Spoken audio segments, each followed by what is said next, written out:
Seltzer Kings podcasts. Behind those cozy nights at home, thousands of employees at BP go to work every day. People producing more U.S. natural gas. People building grid-scale solar capacity. People turning landfill waste gas into pipeline-quality renewable natural gas. And people delivering all of that power where it's needed. They're part of the more than 300,000 jobs BP supports across the country. Learn more at bp.com/investing in America. So here's the part where you make a choice. What if you could have that power? Now. In every generation, one Slayer is born. Because a bunch of men who died thousands of years ago made up that rule. They were powerful men. This woman is more powerful than all of them combined. So I say we change the rule. I say my power should be our power. Tomorrow, Willow will use the essence of this scythe to change our destiny. From now on, every girl in the world who might be a Slayer will be a Slayer. Every girl who could have the power will have the power. Can stand up, will stand up. Slayers. Every one of us. Make your choice. Are you ready to be strong?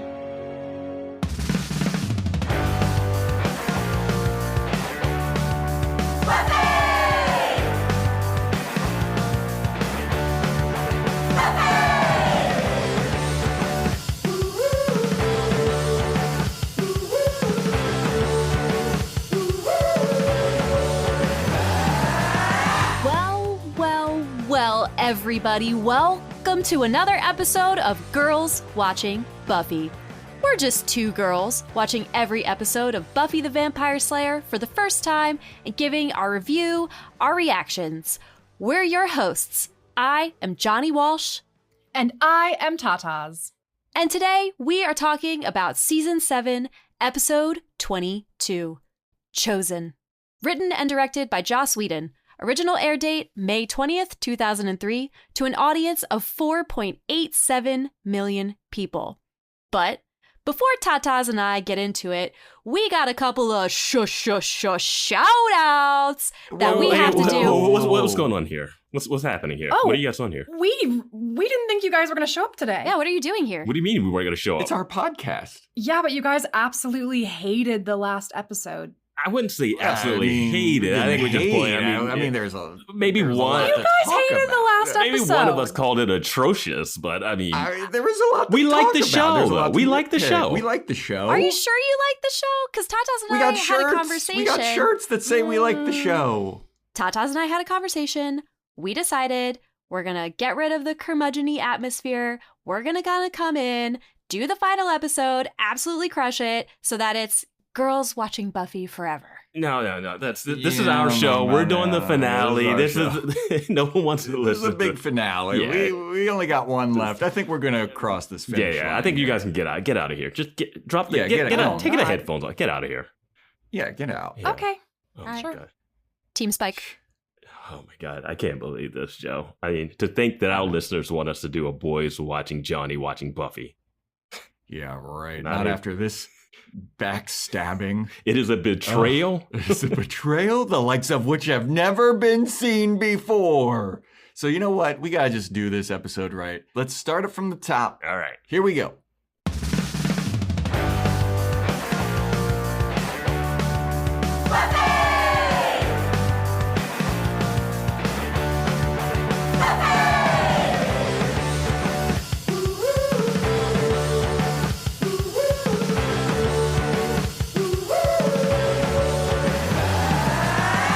Well, hello everybody, and welcome to another episode of Boys Watching Buffy. We're just two boys watching every episode of Buffy the Vampire Slayer for the first time, giving our review, our reactions. We're your hosts. I am Joe Welke. And I am Vance Tucker. And today we're finishing out the series. Season 7, Episode 22, titled Chosen, written and directed by Joss Whedon. Original air date, May 20th, 2003, to an audience of 4.87 million people. And before we get into the episode, everybody, we got a couple of shout-outs.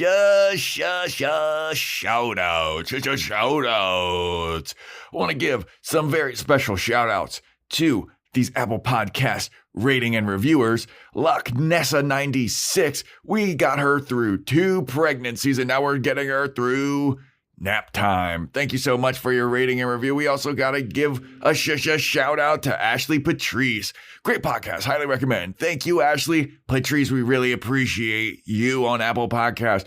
And then we can't forget our Spotify homies. We got some Spotify ratings. We got them from Denise Nicholson. Thank you so much, Denise. We really appreciate your Spotify rating. And of course, our OG homie, Jiggy Graham. Jiggy Graham, thank you so much for your 5-star Spotify rating. If you want to get a shout out, Apple Podcast 5-star rating and review, Spotify 5-star rating, screenshot it and send it in to us. I also want to give some legacy shout outs. Legacy shout outs. Let's do it. Legacy shout outs. First one goes to our boy Fritz Myers, the composer who created the Boys Watching Buffy podcast theme that you guys hear every week. Yep, it's amazing. Stuck in my head. It's great. I love it. Fritz Myers. I want to give another shout out to Josh Sude. Am I pronouncing that right, Joe? Josh Sude, yeah. Yeah. Who did the art for both Boys Watching Girls and Boys Watching Buffy, the podcast art, which also is great. Yeah, people apparently see that artwork and they're just drawn to it. I mean, we're not going to draw people in. Something Absolutely has to. Not. And got to give a big shout out to my boy Sean Gavane, who helped set up the podcast sound. You know, he set up the whole Adobe Audition setup when we first getting started. So, and we've been rocking with that and making tweaks here and there. But the reason the audio has been crisp from the beginning, more or less, is our boy Sean Gavane. Yeah. We made some upgrades. We got some new microphones. Mics keep changing. We figure out new stuff. But yeah. Yeah. And legacy shout outs to also all of our Discord community. Hop on Discord. Join our Discord. Legacy shout outs to our Patreon members. Join our Patreon. Patreon.com/Boys Watching Buffy. We do Boys Watching Angel, Boys Watching Movies, Joe's Fashion Report /Corner. And yeah, man, this is the end, man. We're crossing the finish line. We've crossed the Rubicon. Yeah. I am so, moments of reflection. Should we have even done this podcast? What have I done with my life? Yeah, Vance. I mean, we changed the world. Yeah. Yeah. Anything else up top that we need to mention? I have some pre-show thoughts, but we do need to mention that we have the listener awards poll. Mm-hmm. And if you're listening to this the day it comes out, you have until noon Pacific time tomorrow to get your results in. We have posted it on Discord and on Instagram, as we mentioned last episode.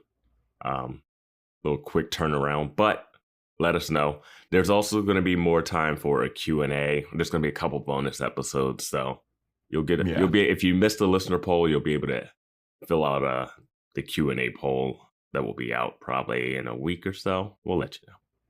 Hell yeah. All right, what are your pre-show thoughts on this?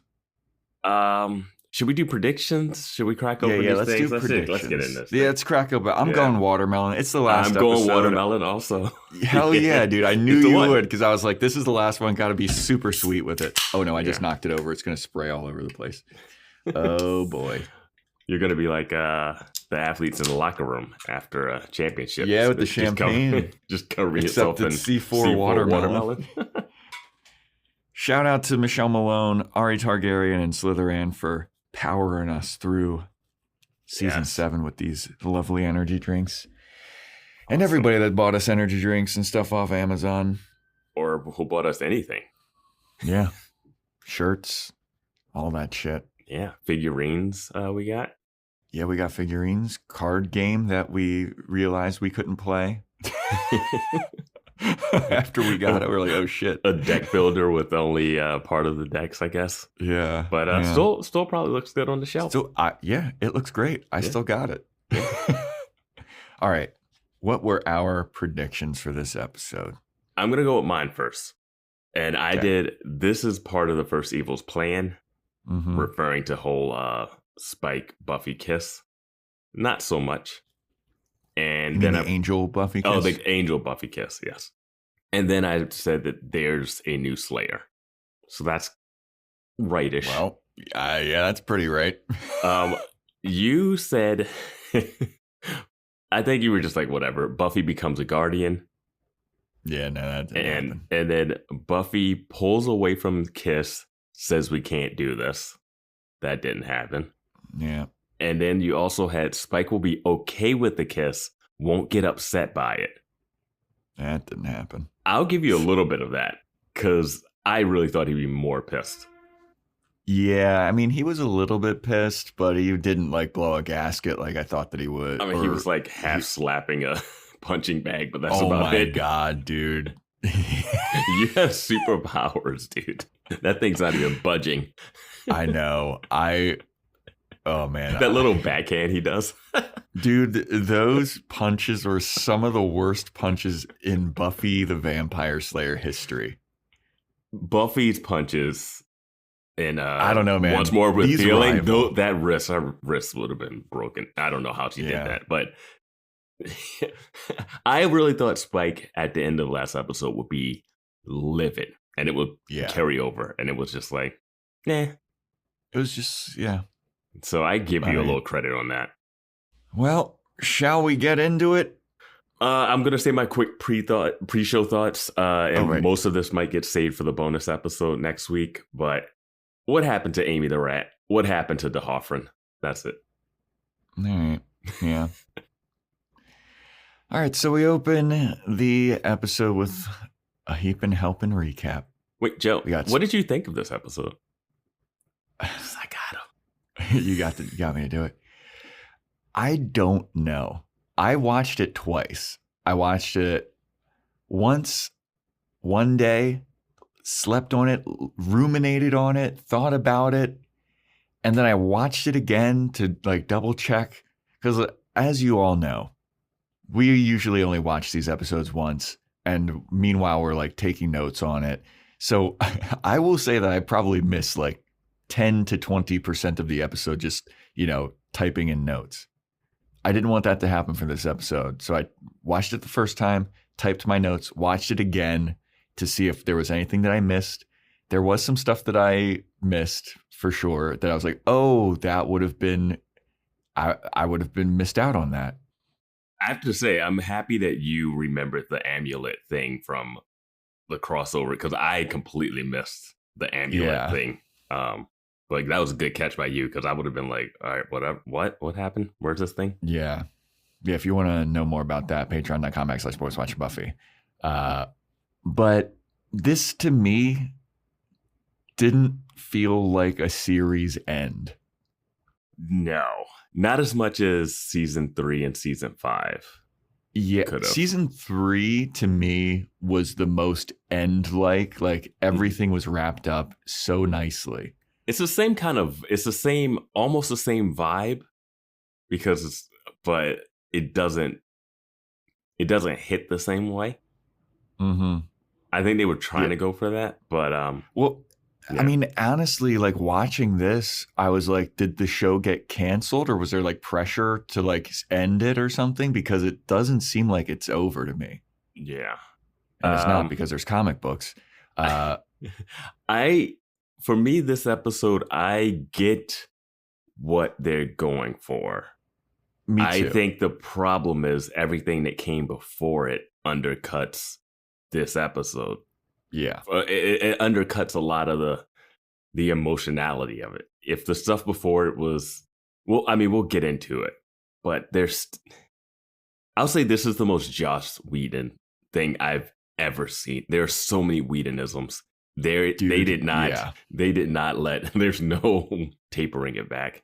And we haven't watched Firefly yet, so we don't know. Maybe it just gets more exasperated, but exaggerated. But yeah, this is I get what they were going for. I get what they were. I do too. And I can see why people like it. I can see why people could just like go with the emotionality of it and be like, yeah, let's do this. Honestly, there were parts of it where I was like, this is super fucking cheesy, but it's the last episode, so I allow a little bit of grace for cheese. Now, I was doing what you do, ruminating, and there was something I was thinking about yesterday when I was like taking trash out, and and it made me mad about this episode. Oh, wow. Yeah. One thing that I will say that I was ruminating on after watching this episode, and I'll elaborate on it further into the podcast, but I will say, I'm just going to put this out here as a teaser. Kennedy was right. That's all I'll say until we get to the part where Kennedy was right. What is the sound of people turning a podcast off?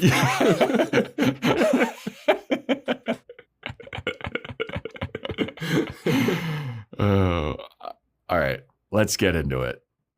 Opens up with a recap of Spike loving Buffy, Faith being back, first evil recap, Dawn going away and tasering, Xander coming back recap, what the scythe is, the Guardians getting their necks snapped, and Angel returning. So we open the episode with Buffy and Angel kissing, and Buffy's like, oh my God, Angel, what are you doing here? Wait, no, don't say it. Just let me bask.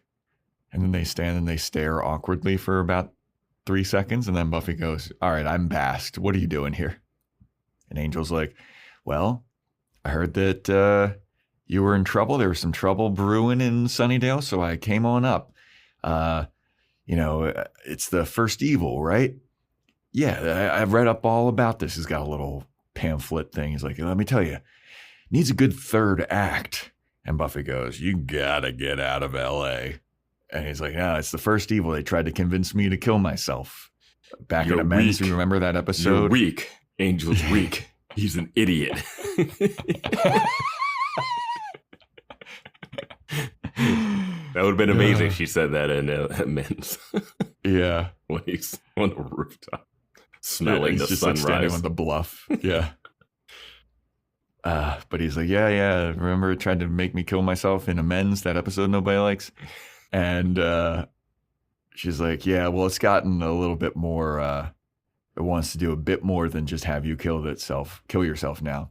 He's like, all right, well, here's what the plan is. And then Angel gets bonked over the head with like a cat statue because Caleb isn't dead. We thought Caleb was dead. Maybe dead. You said maybe. You were. I wasn't question convinced. Mark? Yeah. I was like, Caleb falls down dead. Mm-hmm. Not dead. He bonks Angel on the head. Angel goes flying across the room and then bonks his head again on a pillar, face down. And then Caleb goes, "Are you ready to finish this, bitch?" And he's like bleeding black blood from his eyes and mouth, right? Yeah. I just loved the pause between, "Are you ready to finish this, bitch?" And Buffy doesn't know what to do. She's like, "Oh, that sounds like Spike. I don't know if I should love Caleb or." Man, if you had some fangs, I'd be totally into this. Hey, can you put on Principal Wood's mom's jacket? Yeah. Oh, God. So then we get the intro song and then we come back and you can obviously see when the director goes, "And action," because Buffy and Caleb start fighting. Fight. Caleb's like taking it to Buffy, and then eventually Buffy pulls away from him and she goes, "Hey, how many times do I have to kill you? Ballpark." And then Caleb is like, "Oh, you don't even know what you did. You don't have I'm so much more powerful than you. And then they start fighting again. And Buffy does this really fucking sick spin kick thing to Caleb's face, and it's super dope. And then Caleb says something like, "You can't beat me. You don't have the..." And as he's about to finish that sentence, Buffy takes the scythe and does some probable ball stuff. Yeah. We're getting all the joke hits. We're getting all the... We're playing all the hits here, baby. This is a finale for the show and for the podcast in a little bit of, in a way. Yeah. She cuts Caleb in half from the balls. From taint to tip. Taint to top.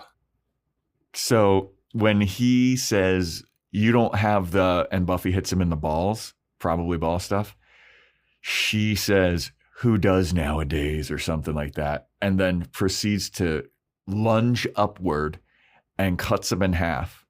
And then Angel gets up at this point. And he goes, "Where is he? Let me at him. Let me at him. Now I'm pissed. Let me at him." Angel wakes up as if he's in a different episode and a different show. Dude, Angel's very jokey in these last two episodes. Yeah. Yeah, he's so silly when he gets up. Yeah. And then he's like, "Where is he?" And then Buffy looks down at the floor, like left to right, because he's split in half. And then she goes, "He had to split." She does like this. Dude, that laugh is so crazy. It's so tonally inconsistent. This is a guy that punched you and you said retreat, and he took Xander's eye out, and you got kicked out of your house because everyone had to fight him and you couldn't beat him. And now it's just like a joke. Caleb's just a joke now? She just fucking giggles like a little schoolgirl. It's so weird. It is. Yeah, it just got so silly. I was like, wait, this is like really triumphant, right? Yeah. She didn't feel the need to kiss Angel here either. Yeah. That kiss, though. That kiss still doesn't hold up. That kiss is a mess. No. Dude, and the episode opens with it, and they have that romantic swell of music playing again. I was just like, this makes no sense. Very fanfare-esque. Yeah. I get it. Fan service. I get it, but I feel like there's a different way to do it. I feel like if they would have pulled back and were like, whoa, hey, sorry, old habits, done. I'm all right. Just like if they said something like that instead of, let me just bask. I mean, slaying does make slayers horny. Buffy didn't have a light yogurt around, so she had to go smooching. Yeah. I've seen her be able to control herself after slaying some things too, though. Yeah. So then Angel's like, all right, well, cool that that's over with. But guess what? I got this amulet thing. Amulet. That was given to me in my series. Which I just came from and dealt with some of the craziest shit I've ever dealt with in my life. And I'm just down here joking around as if nothing has happened. Dude. Insane. Yes. Insane. Some of the most heartbreaking stuff that Angel has ever had to go through. Right. And now he's like, "What's up, Buffy? What, ain't you going to say hi? You happy to see me?" Man. Good Lord. Yeah. So he breaks out this amulet and he's like, "Hey, I got this. I was told that it's going to be important to your mission. Somebody out here needs to wear it. It needs to be someone that's ensouled but stronger than a human. And it's not me." And Buffy goes, "And it's not me." And he goes, "Yeah, it needs to be worn by a champion." And I was like, no. I was like, no, don't do this. Don't do this to Buffy the Vampire Slayer with one episode left. Don't do this. I mean, this game that they're playing where they're like, okay, I got this thing. We don't know what it does. but only this person can wear it. And I hope you have one of them around. I just hope you have someone. They have to be ensouled. Something that Angel has never said that word like that. Like, why would you think that she would give it to someone that didn't have a soul?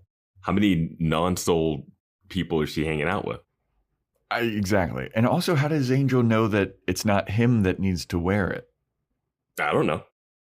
And how does he know it's not just for Buffy? Whatever's in that little small little folder that he has, he read during the drive down.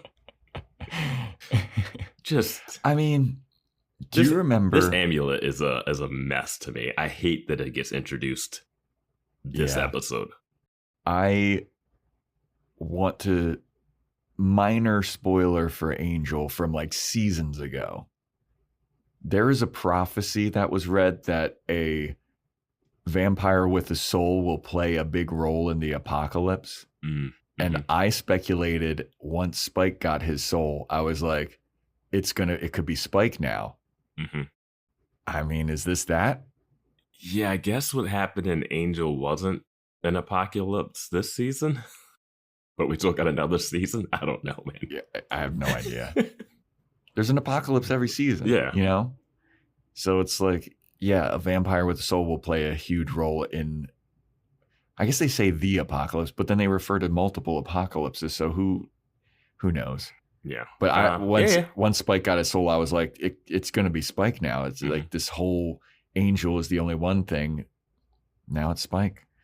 So Buffy takes the necklace and Angel's talking to her and he's like, well, I'm here to fight. I'm right here with you. I'm going to stand shoulder to shoulder with you. And Buffy's like, ooh, oh man, this is awkward.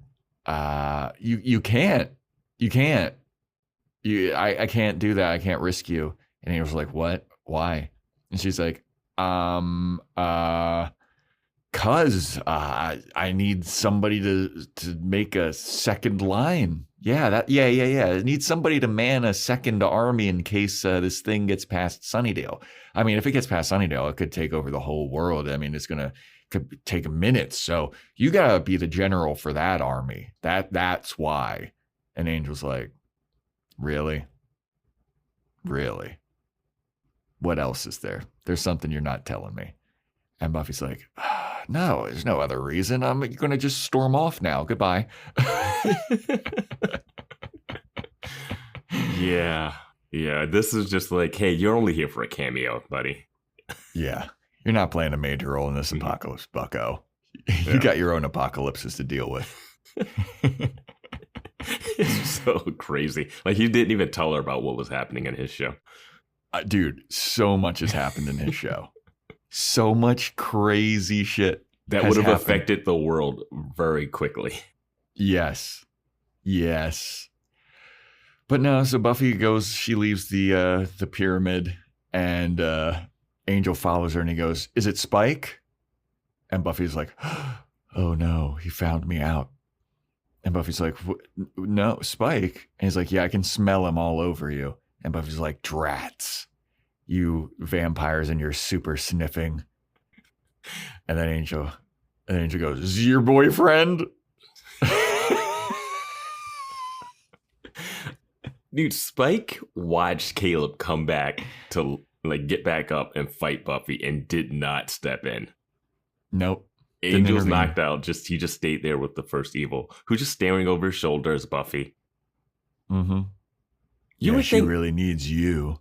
You would think Spike would be a little more traumatized from his encounters with the first evil, like taunting him, torturing him. Yeah. Yeah, that was the whole first arc of this season. Yeah. Now he's just like, the first evil's just whispering in my ear next to me. I know that's the person we're fighting, but whatever. The thing we're fighting, sure, whatever. But yeah, so Angel goes, is he your boyfriend? And Buffy goes, is that any of your business? And Angel goes, are you in love? And Buffy goes, no. But I will say, he is in my heart. And Angel's like, ew, how could you? How could you do this to me? How could you do this to me? And Buffy's like, look, dude, I just need you gone, okay? And Buffy's like, he's different now. It's Spike. I get that you don't like him, but he's different. He's got a soul now. And then Angel's like, I was the first one with a soul. Now everybody's got a fucking soul. Everybody's, it used to be cool. I used to be the only one. Now Spike's got one. Was every fucking vampire going to get a soul?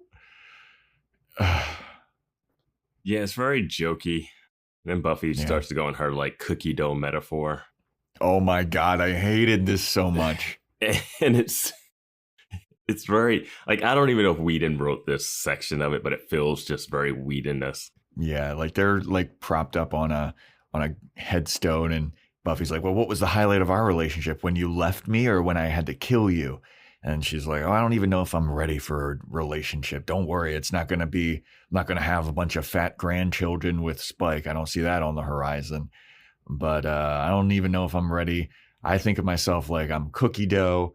Like I'm not fully formed yet. I'm not cookies, and I'm just waiting around. Maybe one day I'll be baked and somebody will want to eat cookies with me or eat me or and then even Angel's like, stop it with this bullshit. Like, do I gotta keep going with this? This is stupid. Could I ever enjoy your cookies? Yeah, my note says, and this is hilarious, I typed, goes on with a cookie metaphor for way too long. Mm-hmm. Angel agrees. Because Angel goes, do I gotta keep going with this cookie metaphor? Yeah. So then Angel just gives Buffy the necklace, the amulet, and he's like, hey, look, you gotta do this. I'm going to go start working on that second front. And he starts walking away. And Buffy's whole thing, like when Angel's like, do you ever think that we'll be able to be together again? And Buffy's like, I don't think that far ahead. And then as Angel's leaving, she goes, Angel, sometimes I do think that far ahead. And Angel's like, yeah. And Buffy goes, yeah, but it'd be years. And then Angel goes, I ain't getting any older. And he just walks into the shadows and disappears. I do like the I ain't getting any older. I feel like that one works. The other boyfriend, the jokiness didn't really fit for me. Crazy that he drove down, saw her beat someone up, and then drove away. Like if you actually put it into context, it's insane. But they're like, we need one last scene with the two of them. I just wish they could have given him just a little something more. I don't know. He just came down and just dropped off this random super weapon, maybe, that he doesn't even know it does. Yeah, he doesn't know what it does. Nobody knows what it does. I gotta say, dude, like, and again, this is what upset me last episode. After everything Angel's been through, like he came right from what happens in the Angel season 4 finale to Sunnydale, and he's a completely different person. Just like so happy after, dude, the season 4 finale is so heartbreaking for Angel. Yeah. And he shows up, he's like, I ain't getting any younger. Like, well, it's good to see that you could split a guy in half. I don't even know what that guy's deal was, but okay. Yeah. Is that just a regular priest? Is that a strong priest? Since when did you start worshiping the devil? Yeah. If it would have been a nun, it would have been funny because I know Angel has this issue with. But yeah, like, and again, like everything that Angel's been through in season 4, the whole storyline of like, and then to be like, I'm waiting for you, Buffy, after all of the season 4 of Angel. You are in Los Angeles because you had to get away from her after season 3. I guess he just doesn't give a shit about the whole pure happiness thing anymore. 4 years and he's still like, Buffy, you were the 17-year-old I leered on. But yeah, so then Angel goes away. All right. And Buffy comes home and Dawn is waiting there at the door. And she's pissed and Buffy's looking at her like, uh-oh. And then Dawn just kicks Buffy in the shin and she's like, asshole. And Buffy's like, ow. And Dawn's like, you really thought that was going to work? And Buffy looks over at Xander and Xander's like, don't fucking look at me. This is a Summers women thing. It's all very violent, okay? You trusted me with a simple task. I could not kidnap a girl. And then Buffy's like, well, Dawn, now that you're here, if you get killed, I'm telling. And then she walks into the room with all the scoobs and she's like, I killed Caleb. This axe is really good for making Julianne preacher. And they're like, you killed Caleb? And then they're like, she's like, yep. And then everyone's like, yeah, Buffy, yeah, Buffy. And then Xander goes, hey, party in my eye socket and everyone's invited. Nope. No. That is so forced. Not allowed. That is so forced. That was terrible. Yeah. And he's the one that does the weird jokey lines, but this felt even worse than Willow's scythe matters. Yes. Way worse. It's so forced. It's so terrible, dude. And then, I mean, at least Xander is like, I should stop talking. And then Anya's like petting his head. Mm-hmm. So then we go to Spike in the basement. Spike throwing the worst, weakest punches of all time on a heavy bag. That heavy bag should be moving. You should hear the chain. Like, he's a powerful vampire. You should really see that thing moving. It should be like fucking, remember when Buffy like punched it off its hinges? Mm-hmm. Remember when Captain America punches it off its hinges in Avengers? Yeah. Like, that's Joss Whedon too. Yeah. But he makes Spike like looks like such a little whiny, wimpy little bitch here, dude. Yeah. And Buffy comes down the stairs and then Spike says, oh, where's tall, dark, and big forehead or whatever? And Buffy's like, he's gone. Don't worry about it. Would you sniff him on me? And Spike goes, yeah, actually, I just used my super vampire enhanced eyeballs to see you kissing him. And Buffy's like, it was just a kiss. It was more like, a hello. And then Spike goes, most people don't say hello with their tongues. I mean, I guess they do, but you know what I'm getting at. Yeah. Buffy goes, there was no tongues. This is the moment where I was like, this episode has so many Whedonisms. Yeah. And this is the moment I realized Spike just told her that he was there and didn't even try to help her. Yeah. Buffy wasn't like, you didn't. You were there? How many vampires are in that crypt? Good Lord. Yeah. But how cool would it have been to see all three of them fighting Caleb at the same time? That would have been awesome. Yeah. That would have been so cool. Yeah. But alas. So Spike's all jealous and Buffy is like, oh, good. This is just what I need tonight. More jealous vampire bullshit. And Spike is like, well, you know that Angel wears lifts. Which, okay.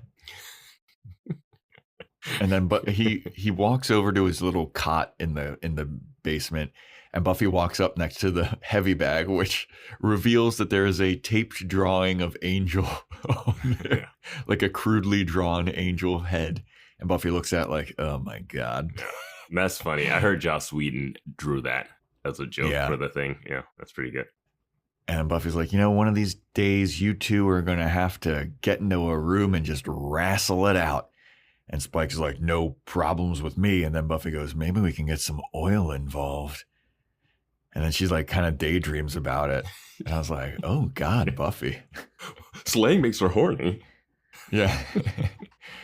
So then Spike goes, so where's this necklace? Where's the amulet? It's for me, right? And Buffy's like, how do you know it's for you? He goes, let me guess. He said that it was a person that needs to wear it, needs to be ensouled, stronger than a human. That's me. Give it over. And Buffy goes, well, Angel also did say that it needs to be worn by a champion. And then Spike kind of looks down at his feet like, am I not a champion? And Buffy goes and she gives it to him and she's like, hey, this is yours now. This is a big responsibility. And Spike's like, all right, cool. I got it. And then Buffy says one of the most insane lines in this season. She looks down at the floor and then looks up at Spike with little pouty eyes. And she goes, Faith still has my room. I wrote in all caps, Faith didn't give Buffy back her room back?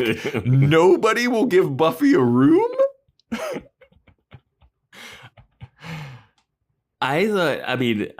When I heard that, I just thought she was saying it like, hey, I'm going to sleep down here tonight.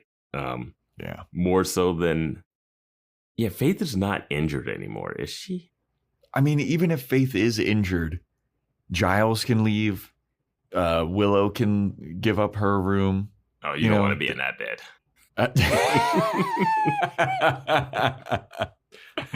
That's a water bed now.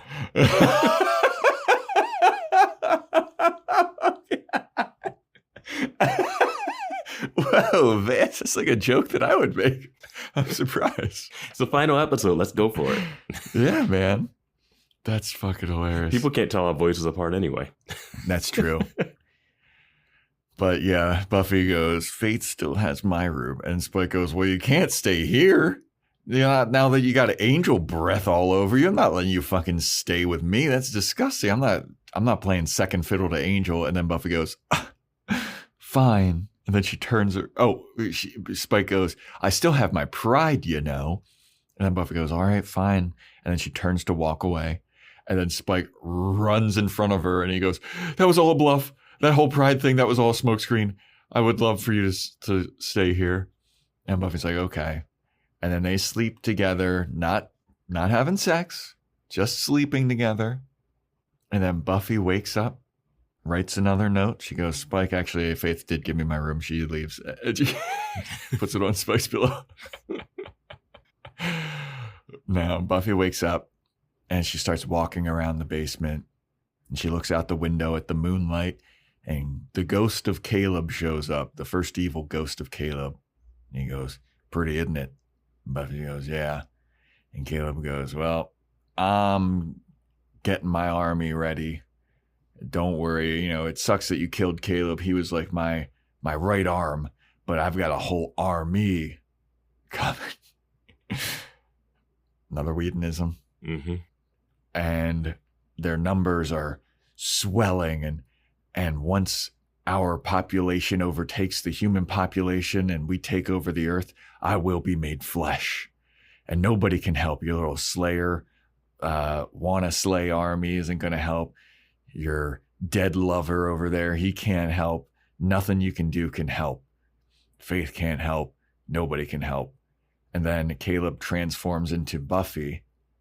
And Buffy also has a line about like, shouldn't you get a better name than the first evil? You should be known as like the Taunter because you're not corporeal and you can't really affect anything. And then the first evil Buffy recites the whole like once in every generation there is a girl who becomes a slayer and she alone is the person that stands against the forces of evil. Oh, there's that word again. Alone. Like you are, and like how you're gonna die. And then Buffy says, you know what, you're right. Or the first evil says, like, where's your quippy retort? And then Buffy goes, you're right. And then the first evil goes, not your best work. And then Spike, they show Spike, and he's asleep. And Spike says, oh, I'm drowning in Cool Whip. And then wakes up. And he goes, oh, it was a weird dream. First evil disappears. And then Buffy, he looks at Buffy and he's like, Buffy, is something wrong? And Buffy goes, no. Wait, I mean, yes. And Spike's like, what's going on? And Buffy goes, I just realized something. We're gonna win. And my thought when she said that was, did she not think that before when she gave that big hype speech to the potentials about bringing the war to them? Nope. She never thought they were going to win. Oh, okay. Here endeth the lesson. She didn't think they were going to win then? Nope. All right. No, she was just putting on a front, guys. I just realized we're going to win. Another forced fucking, ooh, drowning in Cool Whip. Like, I hated that so much. I thought, because I don't watch these with captions on. I thought he was saying, I'm drowning in footwear. No. I went back and I was like, what is he doing? Dude, and he is jostling and around in the bed, drowning in Cool Whip. So now we know vampires have just random dreams too. Yeah. All right. Yep. All right. Yep. So Buffy goes upstairs, and it's all the Scoobs in the bedroom, and she's holding the scythe, and she has laid out the plan to them, and they're all reacting to it. We don't hear what the plan is. We just see their reactions. And they're like, I don't know, Buffy. That's crazy.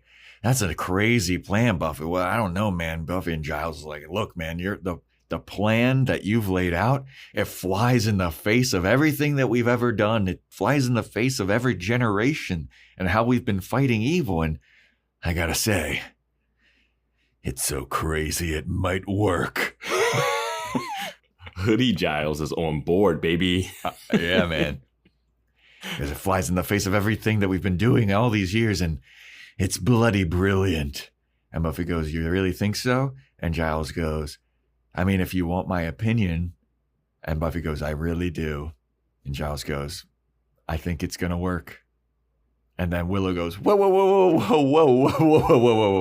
guys. I know that you guys all think this is bloody brilliant and everything, but this is really hard on me. I'm going to be the one that has to pull this whole fucking thing off. I'm worried that I might lose control. And, not in a wholesome, my girlfriend has a pierced tongue kind of way. And then it cuts to a close-up on Giles's face, and Giles is like, ugh. And it gets a close-up on Buffy's face, and Buffy's like, ugh. Yeah. Couple things. Crazy to me that they have laid out this plan in the house that the first evil can hear the plan. Yeah. It's been established that the first evil can hear it. The first evil knew they were all banging that one night too. Yep. It can look in from afar. Yes. It's not like it has to manifest Caleb and be go to every room and oh, Buffy's not in her room. Oh, I got to go downstairs because she's in the basement. It's not like poking its head in. So when you say these plans, maybe just, I don't know. It's just one of those weird things because it's so omnipresent. Yeah. If they would have, I get that they needed to do that for the first evil to be ultra creepy and a major threat. Yeah. But then they have to nerf it at specific times. While there's key plans being made. It's nuts. When they did the Turrican thing, they did the Willow mind speak, but that was only so that the potentials didn't hear them talking about it. But they should use that so that the first evil doesn't hear it. I don't know. It was just insane that they were okay, that's the plan. And if I'm the first evil, I'm like, okay, cool. I heard that. Yeah. But Willow does her whole girlfriend pierced tongue thing. Buffy goes, Willow, I believe in you. I believe you can do it. And Giles is like, yeah, Willow, you can totally do this. Remember last episode where I was trying to convince you to break relapse? This one, even Buffy's trying to get you to relapse now, so it's all good. I'll get the Coven on the line. They'll tell you a way that you can safely and healthily relapse. It's going to be like methadone, but for magic. It's going to be... and then out of nowhere, Dawn goes, oh, pierced tongue. Oh, and then Buffy's like, Dawn, maybe you shouldn't have heard that. Don't you have something to go research? And then Dawn gets up. She's like, all right, Junior Watcher on her way to the library. I will say, I think Dawn gets the short end of the stick these last couple episodes, man.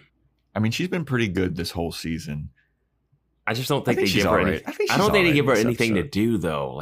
There really needs to be I don't think she gets a moment. Yeah. There is a moment later on where, I don't know, we'll get to it. It's not big enough. It's not big enough for this character and the whole sister bond and the first episode of this season being lessons. Yeah, fair enough. But so Dawn's going to go do some research and Giles is like, all right, I'm going to go do some research too, but it's going to be kind of tough because the only two people I ever talked to about this kind of stuff are dead. And so they leave. Xander and Anya get up. Anya goes, come on, let's go round up the cannon fodder. And Xander's like, hey, honey, we are not calling the potentials that. And Anya's like, why not? They're going to all fucking die anyway. Whatever. Well, Let's just go. She says, of course I don't call them that. Not to their face. And I'm like, last episode, you were talking over that girl, talking about how she's going to die. You will say this in front of them. She says something like, I'm not that insensitive. Yeah. I was like, yeah, you are, dude. Yeah, you are. So they all leave, and then Buffy's there with Willow. And Buffy's like, I believe in you, Willow. And she gives Willow the scythe. And I was like, oh, this is interesting. So then we go downstairs, and all of the potentials, all 500,000 of them. This is what I wanted. Just another Buffy living room speech. We haven't had enough of these this season. House meeting, the reality show at the Buffy Summers house is back on. Dude, she's given at least 4 living room speeches. I didn't realize it until just now when you said that. And you know it's a living room speech because Rona's there. And she's in her same spot and just doing her little look over. These living room speeches. Buffy's given the speech and she's like, I hate that all this is happening. I hate that I have to do this. I hate that you all have to do this. And I hate that I'm the one that has to lead you into this. And I know that there's some of you that hate that I'm the one that has to lead you into doing this. And then the camera cuts to Kennedy and Rona like looking up like, uh-oh, which is something that I missed on first watch. And then I saw it and I was like, oh, shit. But Buffy goes, she's like, but here's the plan. Tomorrow morning, we're going to the Seal.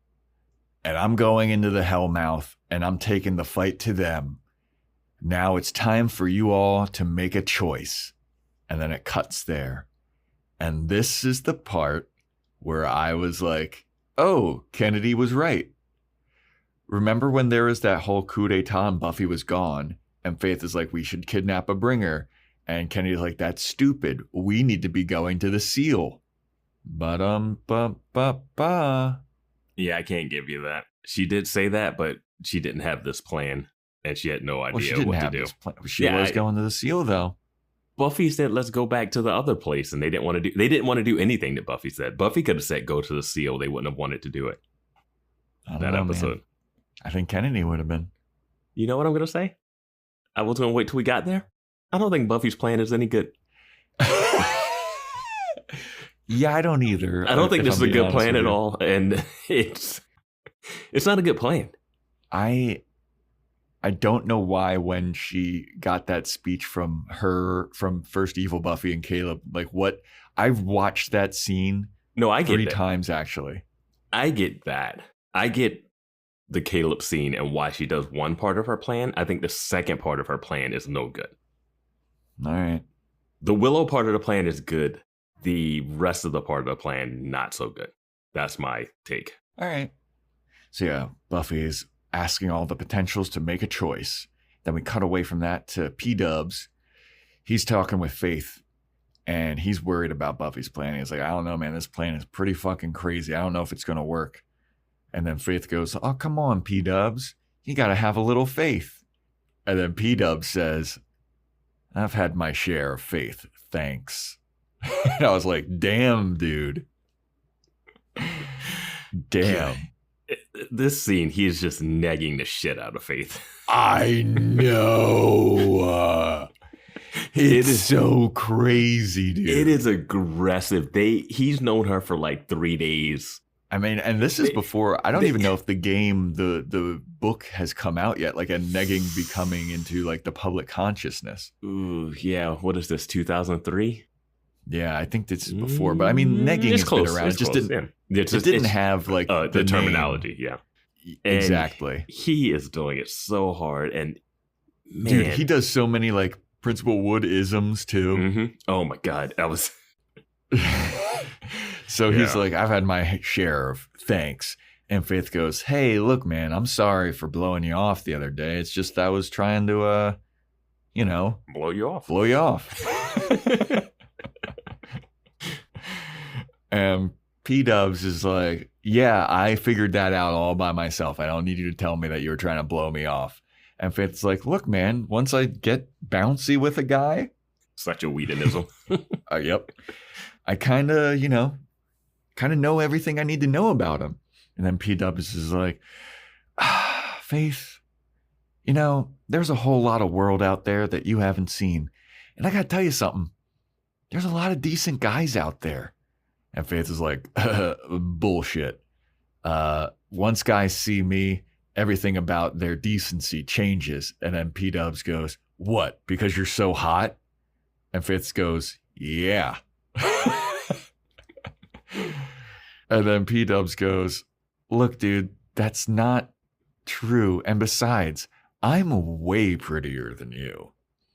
And our little encounter didn't exactly change my world. And Faith goes, no wicked way. No freaking way. I rocked your world, yo. Like, they give Faith, she says yo, like that was never in her vernacular. She says yo twice in this episode, and I fucking hated it so much. She has one of my favorite deliveries of B in this episode, though. Oh, yeah. But P-Dubs, he's like, no, dude, maybe, you were enthusiastic, but I think with a little more experience, like you'll be on your way to doing something good. And then Faith goes, nah, yo, I got mad skills. And then P-Dub's like, okay, sure. And then she goes, no, not okay, sure. We're going again. And she starts unbuckling her belt. And P-Dubs goes, hey, whoa. Look, dude. He's like, I didn't expect this to work that fast. Yeah. Yeah. He's like, this is my plan, but I mean, we're in the basement of the school. Come on, now. We have to move all of these fucking filing cabinets. No reason. But then P-Dubs is like, look, Faith, we're not going to fuck right now, but how about this? How about you make a deal with me? How about if we survive all this, you give me the chance to surprise you? And Faith goes, okay, so what's the surprise? And P-Dubs goes, do you know the meaning of the word surprise? And Faith goes, you're not smart, are you, Faith?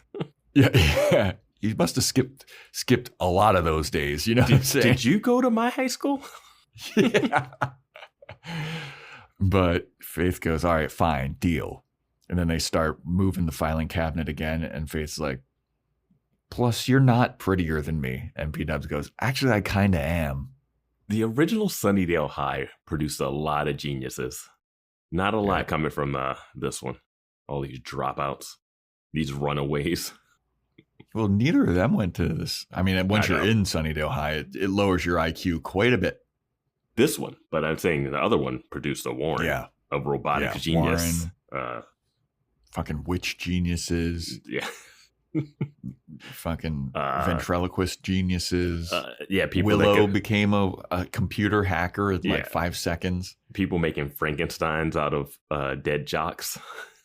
Oz was also a genius. Oz was a genius, yeah. Pre-werewolf, yeah. Yeah. No Oz this episode. I know. I'm sad about that. Yeah. All right. But anyway. So then we go over to Willow. Willow's reading over a bunch of stuff, and Kennedy's in bed with her, and she's petting her hair. And Willow's like, I'm worried, man. I really wish that Buffy wouldn't have said that thing about me at that meeting, that thing that we didn't see. Yeah. And Kennedy's it's like, a lot of bearing the lead. I know. And Kennedy's like, I'm glad that she did say it because I think it's true. And Willow's like, I don't know, man. I'm worried about this. And Kennedy goes, don't worry. I'll keep you grounded.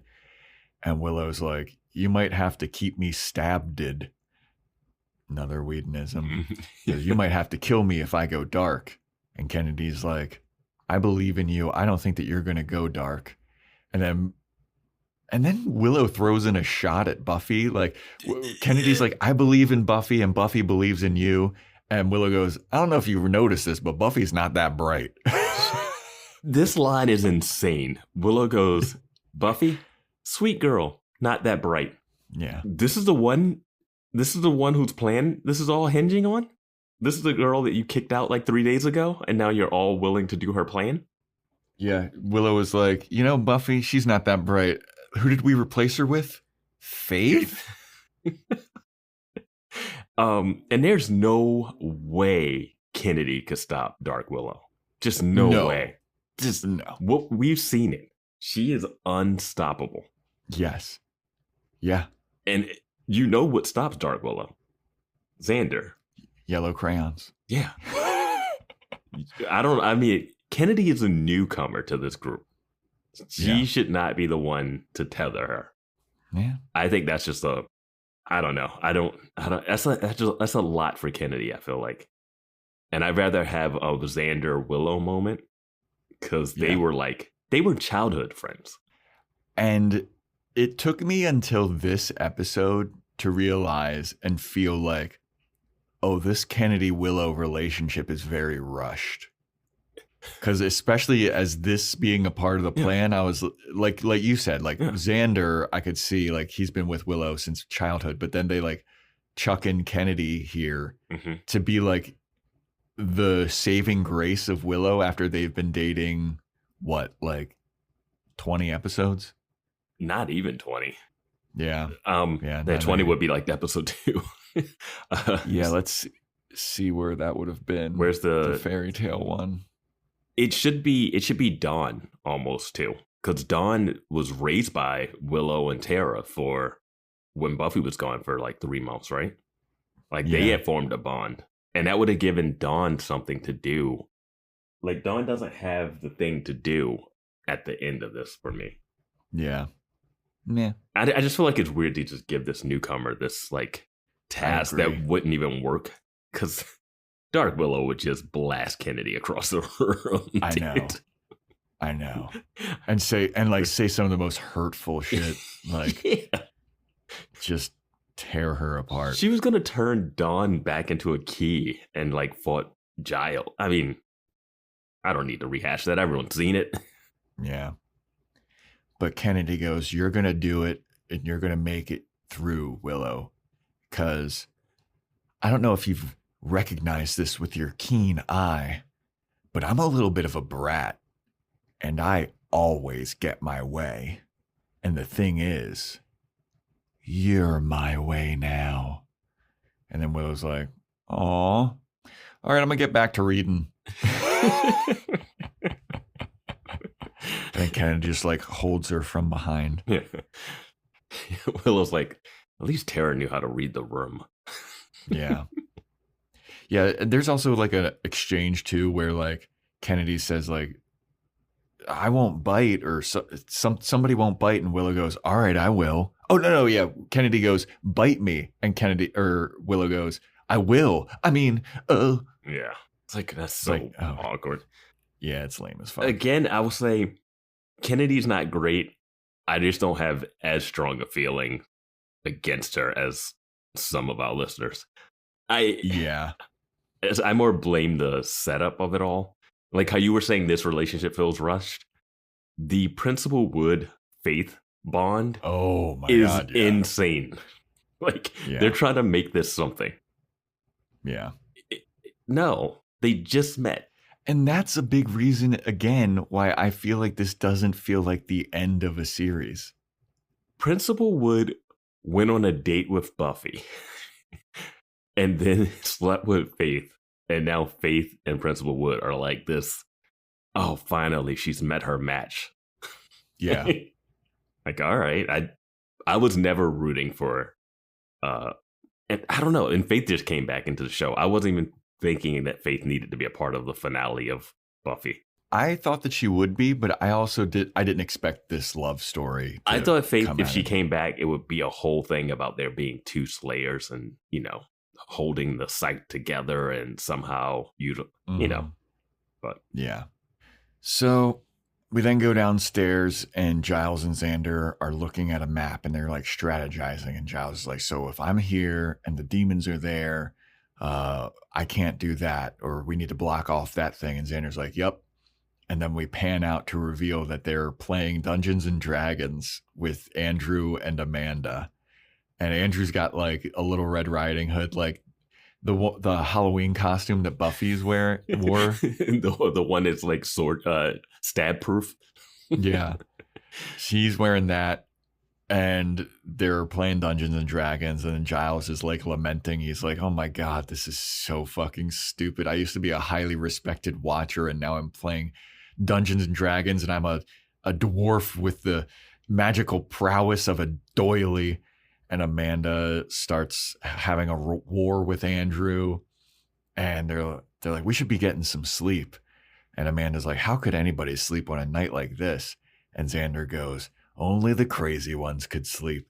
And then you pan out to reveal that Anya's like face down, drooling all over and he pets her head. I was like, are they back together?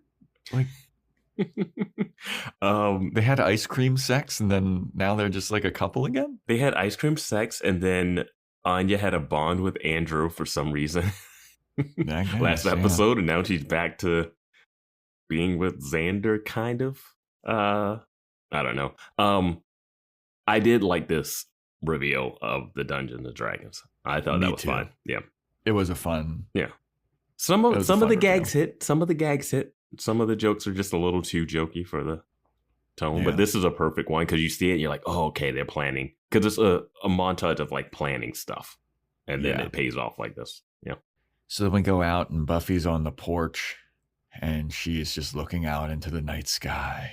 Yeah, just contemplating, just hoping a vampire walked up to her. It would have been nice if she did one last patrol. You know, like, I mean, that's normally what she does. I don't know. Yeah. I guess she can't. I guess she shouldn't leave the house by herself. I don't know. She seems invincible, and sometimes I just don't get the first evil. Yeah. Yeah. Then we go to the basement. We got Spike looking at the amulet, and Buffy comes down, and Spike stands up, and they're standing across the room from each other, and they're staring at each other.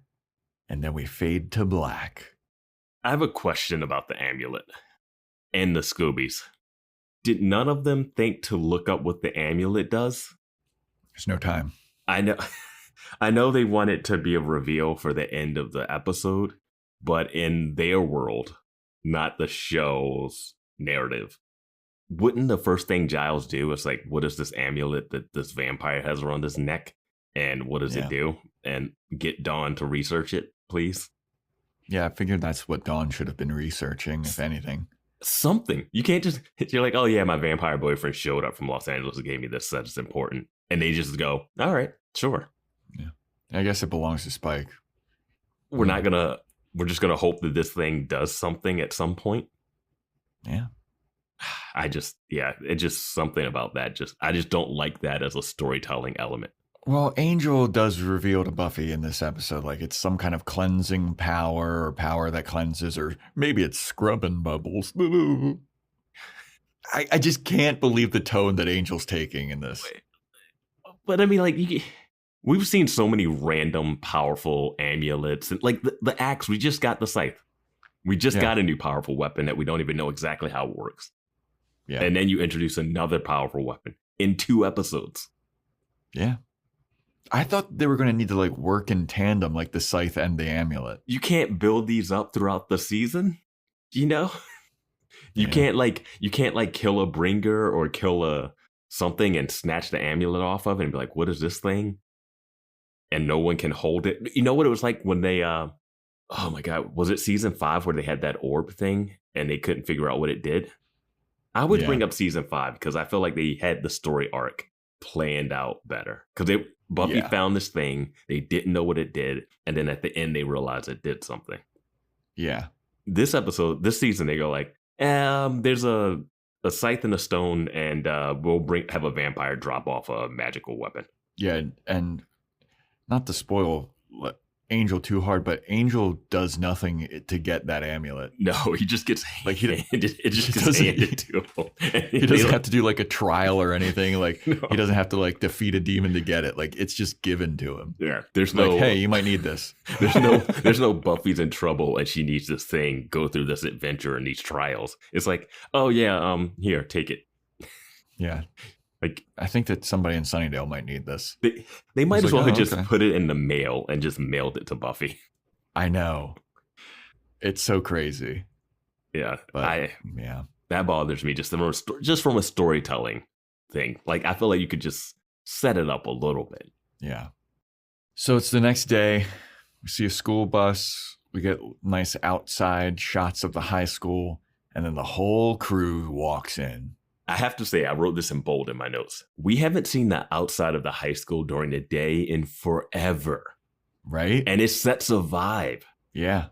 And I was like, oh, this is why this feels weird. Because we never see, all right, here's the high school. Because the first episode was like, high school, we're back. And you're like, okay, cool. Yeah.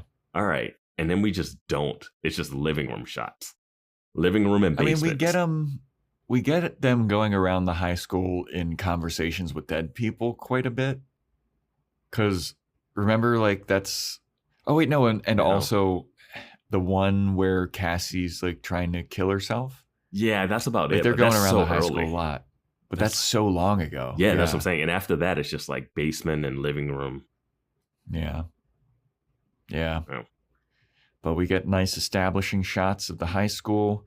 Principal Wood, for some reason, is leading the charge, and he's like, welcome to Sunnydale High School. There is no running in the hallways, no gum chewing. And I was like, ew, dude. I was like, why is P. Wood doing his principal shtick for no reason?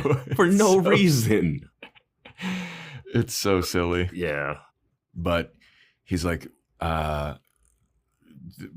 he's also laying out the high school. And I don't know why he's the one doing this, because Xander's the one that built it. He's like, we got entrances to the sewers down to that hallway and the north hallway and then this science atrium or whatever. Dawn and Amanda are like, yeah, we went here. Xander built it. Buffy used to work there. I guess P-Dub's got to have something to do.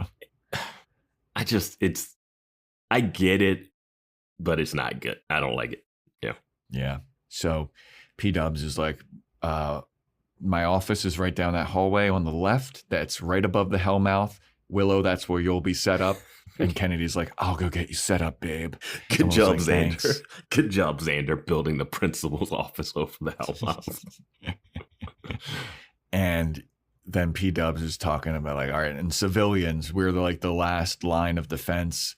So we're going to split up in these. I think that if the vampires get out, they're going to go for the atrium. And then Giles goes, so I think that you and I should go there, P-Dubs. And P-Dubs goes, I concur. Wait, maybe we should vote.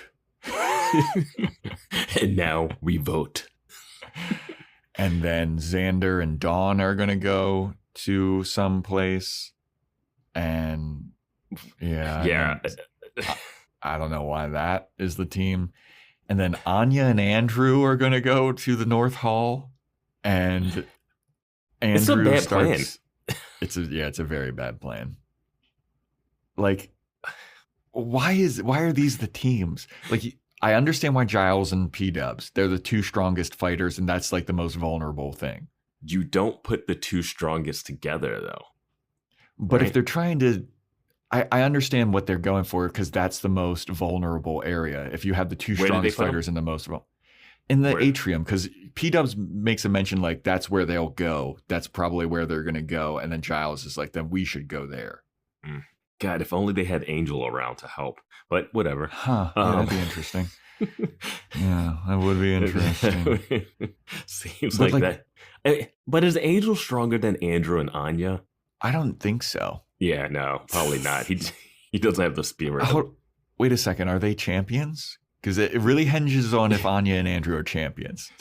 I think Buffy knighted them champions with that scythe. Okay. That's another scene that we'll get a flashback to of her. Okay. In the comics. and IW champions. Ow, it hurts my shoulder. I mean, I don't get why they wouldn't put Xander with Anya. I get why they would do it like later on for the story that they're trying to tell, but like, why wouldn't you put Xander with Anya? And it seemed like I wouldn't want to have Andrew with my sister, with Dawn. Yeah, those are two weaklings. But I mean, Xander's like the strongest out of those four. But I wouldn't. But he's got one eye. But I wouldn't put Andrew with Anya. Yeah, I just couldn't do that. Yeah. And I have in my notes, Dawn decided to wear her heeled boots to battle. She's a Slayer sister, all right. Yep. She's walking down the hall. And you hear those like click, clack, click, clack. I was like, that's awesome. Good God. So Xander's with Dawn. Anya's with Andrew. Andrew he's like, guys, I want to let you know that I'm very proud to die by you for this cause. And there's just a few people that I would like to thank. He pulls a speech out of his pocket. I want to thank a lot of people, both good and evil. I'd also like to give a special shout out to my brother Tucker, who inspired me to raise demons. And then Anya goes, all right, fucking idiot. Nobody cares. And she just grabs him and pulls away. I'm not insensitive. Yeah. And Dawn says to Buffy, all right, I'm going to go check our whatever plan of attack or something. And she starts walking down the hall. And Buffy goes, Dawn, wait. And then Dawn turns around and goes up to Buffy, and Dawn goes, stop. Buffy, don't say anything, because anything you say is going to sound like goodbye. And then Dawn turns around and clacks her way down the hall, and Buffy's like, okay, all right, I'll shut my fucking mouth. And Dawn's like, I'm not allowed to have a big scene in this episode. I thought that was pretty. I thought that was good. It's all right, but I mean, everyone else gets a better moment. I guess they think, I don't know, there's just since season 5, there've been the whole thing about her and Dawn and Buffy being sisters that's a thing, right? Mm-hmm. And I'll bring this up right now. The whole Joyce, she won't choose you. Was that the kicking? Was that? Yeah. Was like, was that them, Xander chloroforming her? Yeah. Does that get paid off? I thought I could have swore that Joyce would have showed up in this episode, but nope. Yeah. So I just felt like there was things set up, and I understand the, hey, don't say it. It feels like goodbye or whatever. But I don't feel like Dawn is getting the scene that like Xander got last episode. Yeah. And like Willow gets a scene. You know, I feel like they don't have that scene. Yeah. So as Dawn leaves, Buffy turns around and she smiles. She looks like she's stoked on this plan, and she walks over, and it's the original Scoobs uniting in a nice little square. And they're like, so if we get through this, what are we going to do tomorrow? Oh, I vote mini golf. Oh, I actually was kind of feeling shopping. I need to get some new shoes. You got new shoes? I got a fever for new shoes. Isn't that something that a patch could do? My shoe spree is insatiable. And Giles is like, what the hell is going on here? And then they all stop joking around. And then, they keep joking around. Xander, Willow, and Buffy walk down the hallway, and Giles turns around and he says, the Earth is definitely doomed. Yeah, they're not even paying attention to me. I was talking. It was just, the idea of this moment works for me. It's like, oh, let's see the original 4 together. Yeah. I just felt like the way they did it and staged it didn't work for me, because it was like everyone split up, and then the 2 people that everyone's supposed to go with goes without their partner. Yeah. like you see Dawn walk down the hallway, and then Buffy walks back towards Xander, who's just standing there. I'm like, were you guys just waiting for this 4-person thing? Yeah. I just felt like they could have done, I think the execution doesn't work, but the idea is right. I agree with you. This is one of those instances where I can hand wave it, where I'm like, all right, I get it. We got to have a scene with the original 4. My issue is I want the scene with the original 4 to really be good. You know what I mean? Fair. And this one feels like, okay, let's have a scene with the original 4 so we can have it. Well, since we are done with the show, I felt able to look up some trivia stuff about this. Mm-hmm. So Giles saying that the Earth is definitely doomed is a callback to the very first episode. Yeah. Because he says something like, the Earth is doomed. After Buffy lays out a plan or something. And then I think she says something. I think Buffy says something like she makes some like high school, like she was very high school. She made some like high schooly, like teenage girl reference, and Giles was in his stuffy Britishness. Yeah. So, yeah. So, and also as Willow, Xander walk down the hall, Willow is the first to break off. Mm-hmm. And then Xander and Buffy are walking and they hold hands, and then Xander breaks off. And apparently like that's the reverse order of how Buffy first met everybody. So she met Xander first, and then Willow, and then Giles, apparently. So now she's alone again or something like that. But she's not alone. That's the whole point of the whole thing. Yeah. Buffy's not alone. It's just the way they staged it where they're like, all right, everyone go. It's like, Giles, go with Principal Wood. And it's like, did Principal Wood just go and stand in the hallway and just wait? Yeah, I mean, because they walked off together. They looked like they turned and walked together and then they come back around. I don't know. I will say the place where P-Dubs is supposed to be stationed with Giles is like 10 feet away from where they're having this conversation. But I'm willing to hand wave it. I get it. I just feel like it was a way to do it better, but it's fine.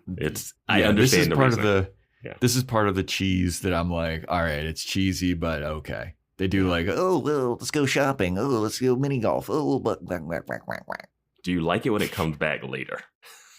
No. Actually, I do like it when it comes back later. Okay. I think when it comes back later, it's better than this. Yes. When it comes back later, it's funnier. Yes. But yeah, so Buffy walks down. She goes down to the seal with the potentials and Spike. They're all gathered around the seal.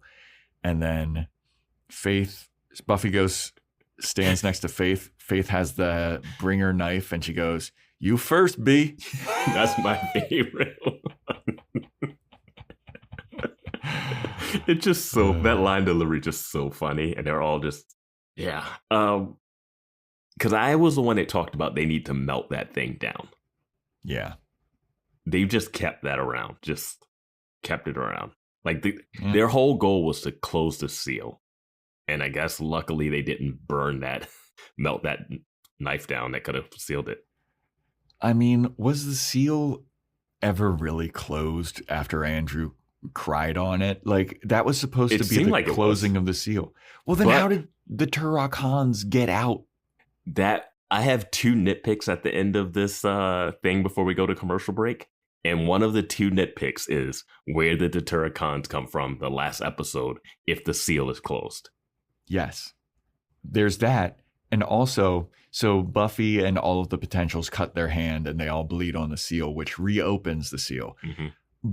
But the way that we've saw the seal function in the past didn't like open up a hole to where the Turok Hans are. It was like it closed into that little pyramid thing, and then the Turok Han came out of the pyramid. That was my nitpick number one, is that the Uber Vamps don't come through the seal immediately when it's open in this episode. Yeah. We saw the seal almost opening, and a Turok Han was reaching his hand, grabbing Principal Wood's foot. Principal Wood's is his foot. An apostrophe. P-Dub's Principal foot. Wood, apostrophe S's foot. Yes. Yeah. So yeah, it's like they were just waiting at the thing, and like one came out at a time. Mm-hmm. These are nitpicks, but it's just like, this is my thing. Yeah. You've established throughout the season how this thing kind of works, but now it's different. I'm with you on those nitpicks. That's another reason why I was like, this plan isn't good. I have more reasons why it's not good, but we'll get into that. So the seal opens up and Buffy goes down into it. It opens up like an entrance to like a downstairs cave. There's stairs. Yeah, what? There's the Hellmouth is just like a manhole cover, basically. Yeah, exactly. I remember referring to it as a manhole cover, but I didn't realize how right I was, because there's like stairs walking up to this entrance. There's some LA DWP and BGE like workers down there. It's like, hey, we're wiring up we're installing high-speed internet in Sunnydale, and we're having some problem down here. There's an infestation. But anyway, so Willow is in the principal's office and she starts doing her spell, and she tells Kennedy to brace herself, and Kennedy's like, oh, I fucking been bracing myself. Oh, yeah. So Buffy and the potentials and Spike and Faith go down into the Turok Han basement, and Spike looks down at his amulet and he's talking to Buffy, and he's like, hey, Buffy, I gotta tell you something. My little fucking necklace here, it's not tingling with power or anything. And Buffy's like, don't worry, I'm not worried. And Spike goes, I don't know, man. I just wish it would do something. I'm starting to feel a little bit like Elizabeth Taylor down here. And then Faith says something like, hey, Liz, why don't you shut your wicked mouth? This whatever. They just walked down there with the necklace and was like, I guess it'll do something. Dude. But Buffy keeps repeating, I'm not worried. I'm not worried. And then they approach this cliff and they look down from the cliff and there's just thousands and thousands of Turakan Uber vamps. And Buffy goes, I'm not worried. And then Rona goes, yeah, you sure about that? Because I'm starting to get flashbacks to Xander's go to the bathroom speech, which he gave. I forgot to mention that. That's fine. When they first, it's like, go to the when they first bathroom. entered the school, he's like, you should go to the bathroom. Yeah. But Buffy looks down and she goes, I'm not worried. She's got a little tremble in her voice. And she goes, I'm not worried. We're safe until the Turakan. And then they all turn around and look up at him. And she goes, until they see us. And then they all start stampeding towards them and climbing up this giant cliff. And Buffy's like, Willow, you better get that fucking spell working, girl. At this point, did you know what Willow's plan, or like what Willow was trying to do yet? Yeah, I had no idea. Yeah, I didn't either. It was we'll get into it. Well, yeah, I'll talk more about the plan once we say what happened. So yeah, Buffy's like, oh, come on, Willow, we need that spell to work. And we go up to Willow and she's doing the spell. She's got her hands on the scythe and the scythe is just like glowing in Willow's hands. And we cut back to the speech that Buffy was giving in the living room. We got to go back to that living room speech, man. Wouldn't be a Buffy the Vampire episode, season 7. Season 7, the living room season. Before that, Willow is casting her magic spell, and if it's not on the nose, the feminist message and the female empowerment, Willow goes, "Oh my goddess!" Yeah. It's so, like, and I'm not saying that it's a bad thing. I'm just saying that's like what, like, they really force it. They really force it in. Yeah. I have more comments about the way it's done towards the end. I kind of like here too, but I have some questions. I got quite a few questions. I have questions. It wouldn't be a Boys Watching Buffy podcast if it wasn't questions. Joe, I really think maybe we should have let Johnny and Tatas do this episode. Maybe we should have, yeah. There would have been tears. There would have been... Oh my God, yeah. But, so we go back to the living room speech, and it's what Buffy was saying to all the potentials after she says, like, you got to make a choice. Buffy's plan is she believes that the scythe can give every potential slayer in the world slayer powers. And she's like, what'd you say now? You guys, yeah. So she's giving the speech and she's like, you guys, you're right. You all don't have the powers that Faith and I have. And when she says that, it cuts to Faith and Faith gives like a head nod, like a knowing, like, hell yeah, I got powers. I got wicked powers, dude. I got mad skills, yo. You know that's what Elijah Dushku said to Josh Whedon at one point, about working at Dairy Queen or something. Yep. Making ice cream. Yeah. I got mad skills, yo. So gross. But Buffy's like, I think every potential should have these powers. This whole time it's been me and me alone and all this bullshit, except for Faith and Kendra and all that stuff. But and my team of people that I have here, my friends. I believe that Willow can do a spell with the scythe that can give every single potential in the world slayer powers. Because, the Slayers, they were created by these bullshit shadow men. They're just a bunch of scumbag shadow men. Well, guess what? We got Willow, and Willow is more powerful than all those men combined. And then Buffy goes on a speech about like every potential in the world who might be a Slayer will be a Slayer. Every girl should have this power. And we get a montage, a Barbie movie-esque montage of girls in the world. Like there's a girl at a softball game who's like unsure of herself. And then Buffy goes, and every girl should be a Slayer. And then she looks down and then looks up with a knowing smirk because she feels the power. And there's another girl like at a birthday party or something. She just like stands up and she feels the power. Mm-hmm. There's a girl whose dad looks like he's beating her and he takes a swing at her. And then she just grabs his hand and she stands up and gets up in his face. And she's like, I got the power now. And I was like, all right. You know what this reminded me of more than the Barbie montage? But the Barbie montage is another one of those things. Captain Marvel, I feel like did a montage of that too. One. Yeah.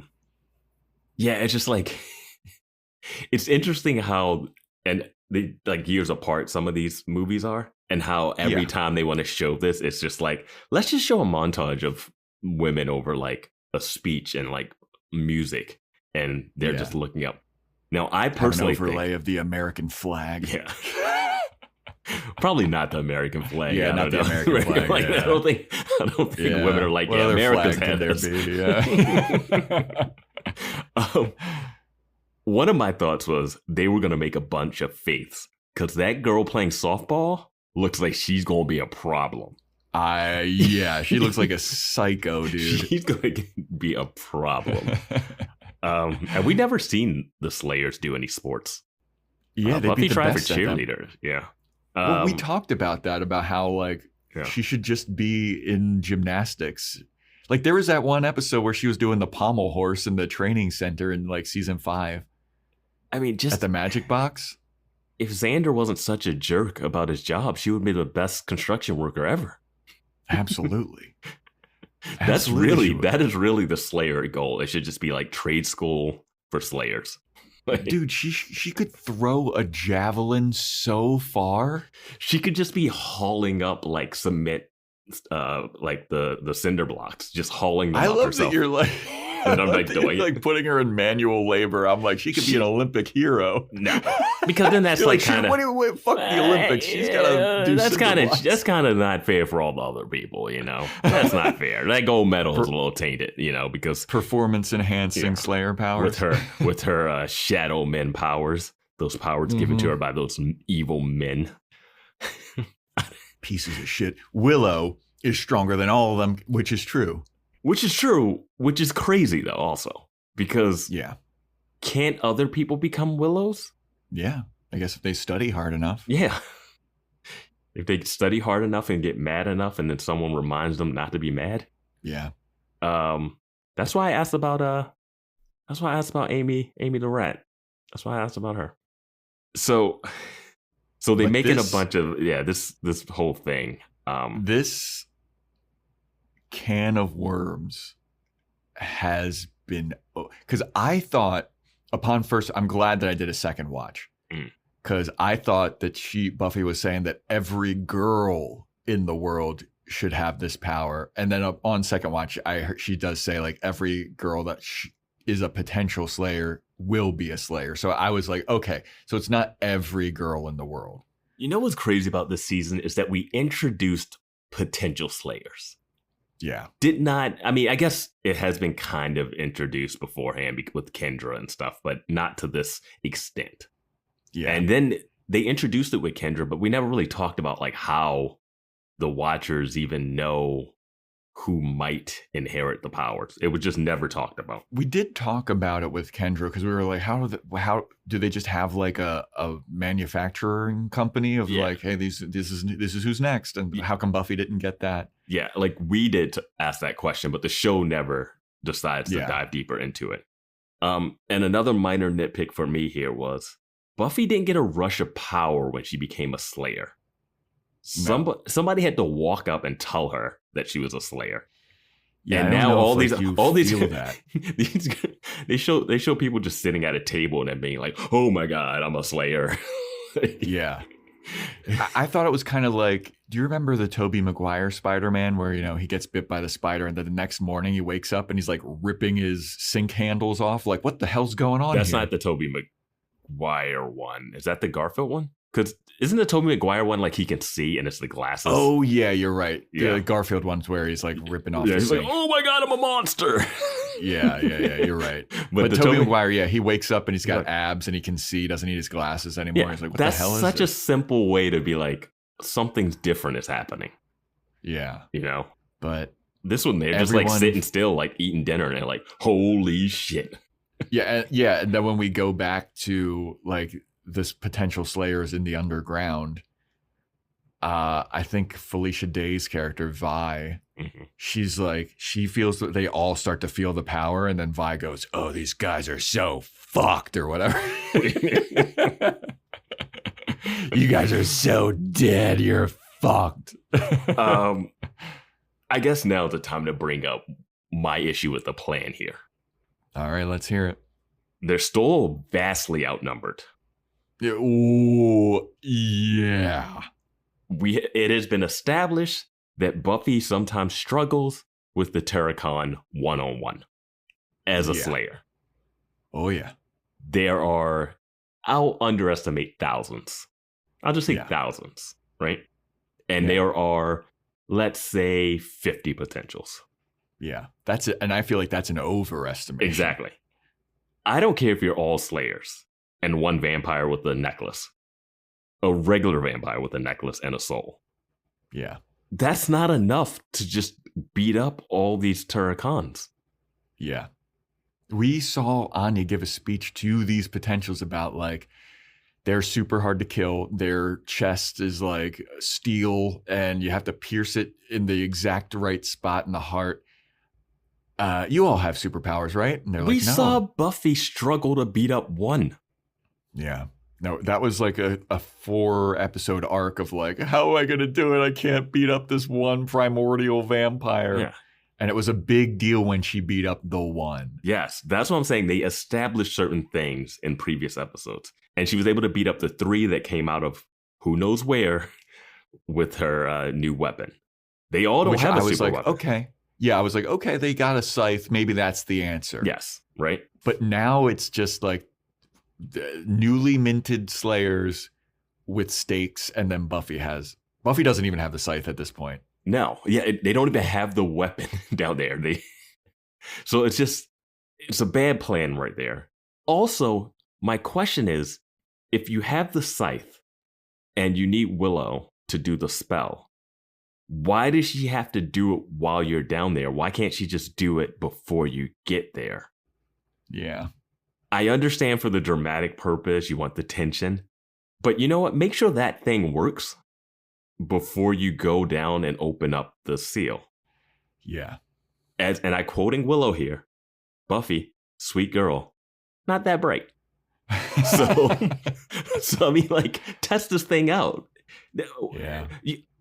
It seems maybe Willow just needed that pressure in order to come through with it. Because if she's like doing it and there's no stakes, but the pressure would have been hey, let's go into the basement, and then once we feel the power, we'll cut our hands. But until then, we're not doing it. Yeah. Willow doesn't know they're not down there. Yeah. Like, don't open that seal if this doesn't work. This is the first time this has ever been tried. And it makes zero sense to me that the scythe contains that much power. Yeah, I was going to bring that up. Like, why is the scythe related to this? Like, the scythe didn't give Buffy her powers. Like, why is this such an integral part of, how do you know that it's not the amulet that would do this? Like, that was given to you. And dude, it's just so bizarre. Well, and Buffy came up with this whole plan during the Caleb thing because they harped on once in a generation, she alone. And then Buffy was like, alone? What if I didn't do this alone? Oh. Now I'm just going to leap to, I have a powerful witch and a scythe that I don't really know exactly how it works. Yeah, I can just make everyone a Slayer. Yeah. That's the leap that she manages to make that everyone agrees with. Now, if you're the potentials, I don't know why you wouldn't agree with this. It's like, yeah, give me the Slayer powers. Yeah. I don't know what she goes. You can choose to do this or not, right? Like, doesn't she give him like you can walk away from this? But it's like, why would I walk away from getting superpowers? Yeah. I just don't I feel like if you set it up in a way where this seems like it is a possibility, I buy it. But it seems to be coming out of nowhere. Yeah, and the link to the scythe is tenuous at best. Yeah. Also, dude, guess what? Fucking the Guardians don't even get mentioned this episode. Yeah, she doesn't even tell Giles she met the. You have to. Yeah. Angel just like trips over the dead body. Yeah, dude, they're making out in front of. Dude, a guy split in half and a woman whose neck is broken. Yeah. And they're just like, hey, Spike, your boyfriend? Yeah. They have boyfriend drama. Oh, man. And yeah, Giles never even hears about the Guardians or anything. Nope. They're never brought up again. That had to have been a joke. I think it had to have been like a joke, dude. I think they wanted some random information to come across and then have a neck break. But it's so much vital information. It's such dude. The Guardians are the thing that makes me angriest in this entire series, I think. Like, that was such a troll job. I don't like the Shadow Men or the Guardians. I don't like any of these random introductions. I don't mind the Shadow Men. They're evil and like Buffy turning them down. Like, I get it. I think there needs to be a little more nuance to the Shadow Men just being evil, because it undercuts the whole Buffy being chosen. What's the point of being chosen if it wasn't really a choice? Like, I posit this question, and it is on the listener poll. Is being a Slayer a gift or a curse? Oh. Because how is what Buffy's doing to all these potentials any different than what the Shadow Men did to the first Slayer? Oh my God. Yeah. Oh my God, dude. Yeah, I didn't think about that. Buffy is a villain. like they literally last episode, Faith and Buffy were talking about how it sucks being a Slayer and like it's harder for Buffy. Yeah. And now they just like created all these like new Slayers. And sure, you can be like, well, now they're not alone because there's more of us. Yeah, but it's that's like, what I was going to say. But also, you didn't give them a choice. At least the potentials, you said, hey, do you guys want to do this? But the girls that are just like hanging around, because Buffy didn't want to be a Slayer when she got first called to the that's task. The thing is, like, so much of this is like harped on about Buffy being alone and no one can understand her struggle and everything. But Buffy's number one never been alone. Like, people can't really understand the burden of being a Slayer, but she's always had help in the form of Willow, Xander, Giles. You know, they've always been on her side. Xander killed his best friend in episode 2. Yeah.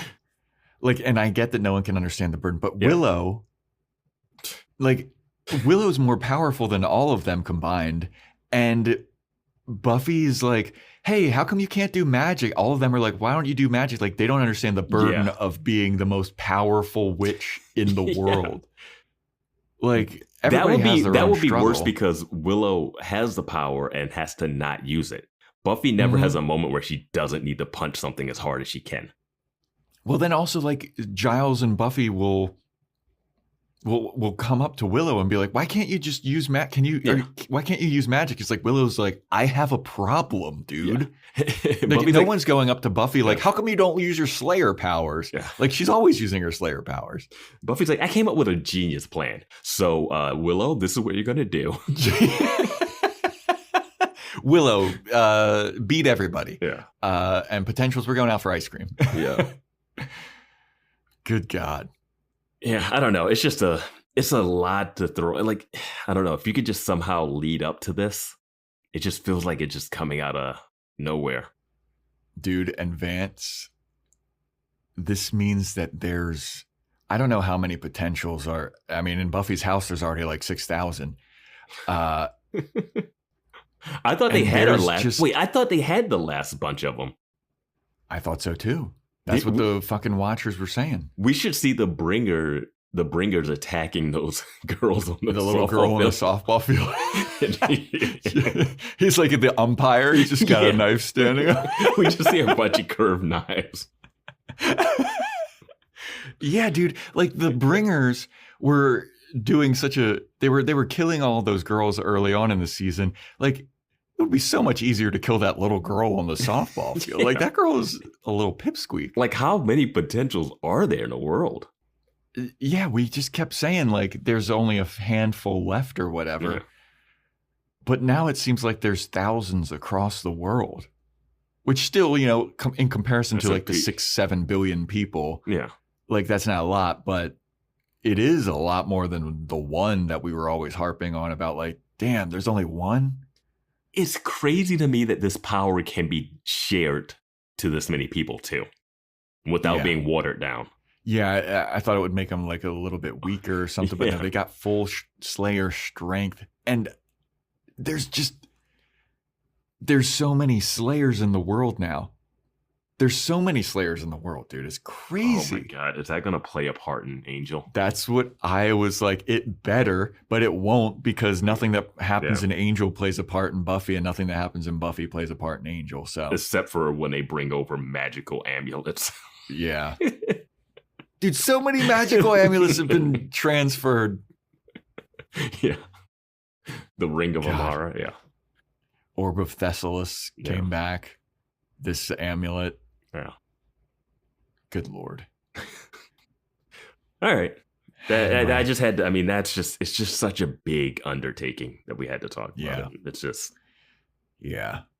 So everybody's powered up. Everyone starts to feel the power. All the Slayers in the basement, the basement of the Uber Vamps, they start to feel it. The Uber Vamps start climbing up the wall, and a fight breaks out, and all of these potentials and Buffy and Faith, they're just killing these Uber Vamps left and right. These Uber Vamps just turned into like just regular vampires all of a sudden. Yeah. And then we go back up to the principal's office, and Kennedy starts to feel the power, and she's like, oh my God, I feel amazing. And then she looks up at Willow, and Willow is like, dude, the camera work on this is so terrible. But Willow is glowing, and her hair is white, and she's like, I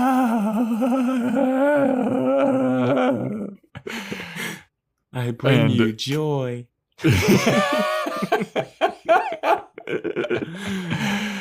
And Kennedy goes, oh my God, Willow, you're a goddess.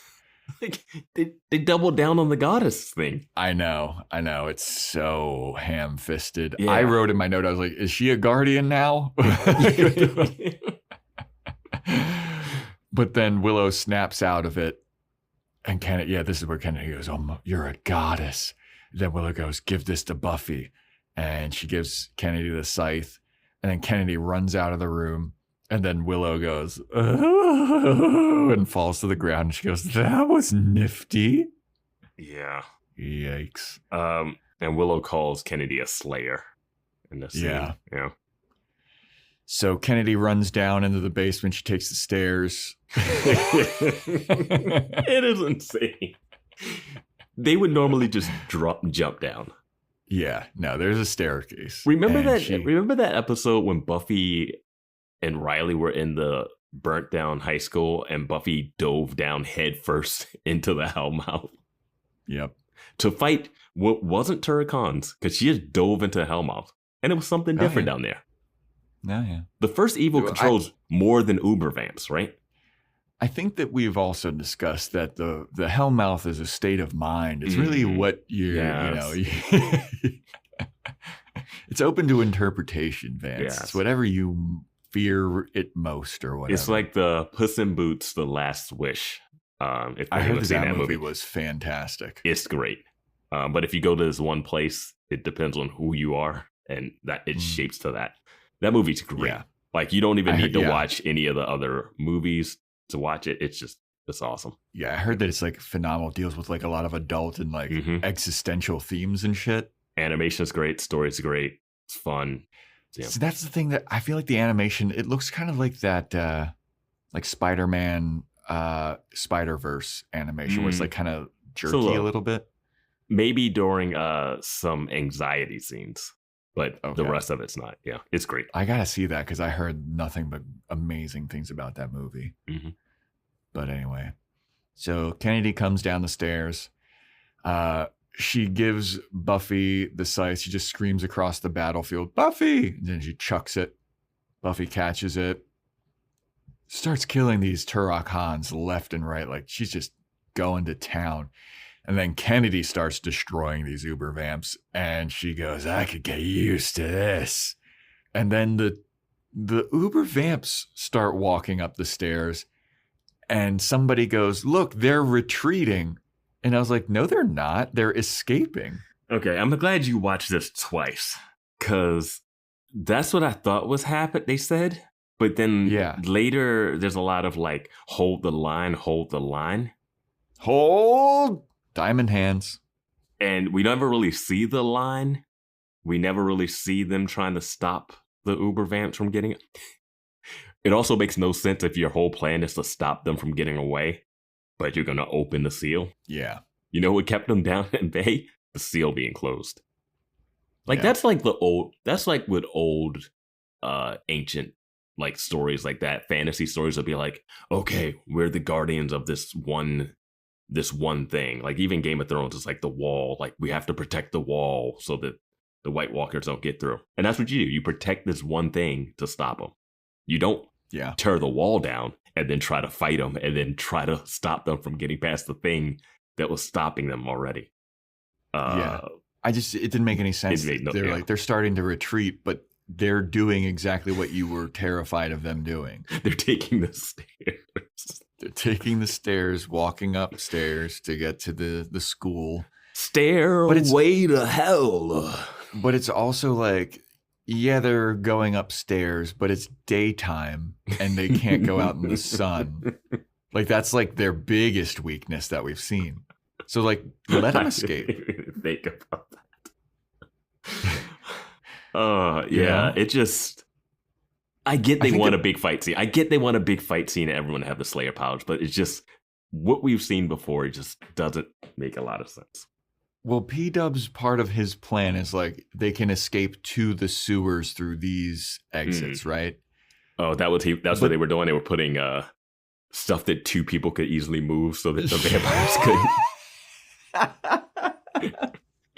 Yeah, I think that's like part of the plan that he's laying out. This filing cabinet will stop them. But the Uber Vamps, when they come to the surface, they're in the basement where the sewers would be. But then they decide to go up to the school proper, like the first floor of the school, to fight the Scoobs, which doesn't make sense because if they're at the top there, they're going to have to go outside and be in the sunlight. And here's the other part of this plan. It does not work for me. Why is the last line of defense non-slayers and non-superpowered people? Yeah. Also, why are they upstairs? You should just have them at the entrance to the seal. Like, so if anybody comes through, just chop them off. Like, set some Home Alone style traps too. Like, exact. And we kind of get one of those. Yeah. But it's too late. Buffy was smart enough to blow up this high school in season 3. Why not just throw a bomb down the seal thing? I mean, I know we're. I don't. I mean, fire is a vampire's thing. Throw grenades down there. Molotovs, like everyone. Yeah. Just get a... We've seen fucking C4 and bombs in this show. We saw 2 episodes. Oh, I guess they don't kill anybody, so never mind. Guess what? That military base that's abandoned, probably. Yeah. Just go and get a bunch of flamethrowers from there. How cool would that was flamethrowers cemented be? Off. Oh my God! Not them just where they got the bazooka from, right? Was that cemented? Oh off? Yeah, you're right. Yeah, the bazooka's still around. They still have a bazooka. They do. It doesn't look as cool as a scythe, but they still have a bazooka. If Rona had a bazooka with her broken arm, that'd be awesome. Or Kennedy. Oh my God. Dude, Rona with this broken arm. Dude. Look, again. Well, it heals. Like It heals itself because she's a Slayer. No. I guess. But she is fighting one-armed. There's one point where she gets the scythe and she's just using her one arm. She's still got the other one in a cast. It takes like 2 minutes for it to heal, as we learn. Slayers are invincible in this episode. Almost. But to your point, yeah. If they had like 10 flamethrowers, them just like standing at the top of the cliff, just mowing these uber vamps down, because they have to climb. They're killing whatever comes up, so like they can take it.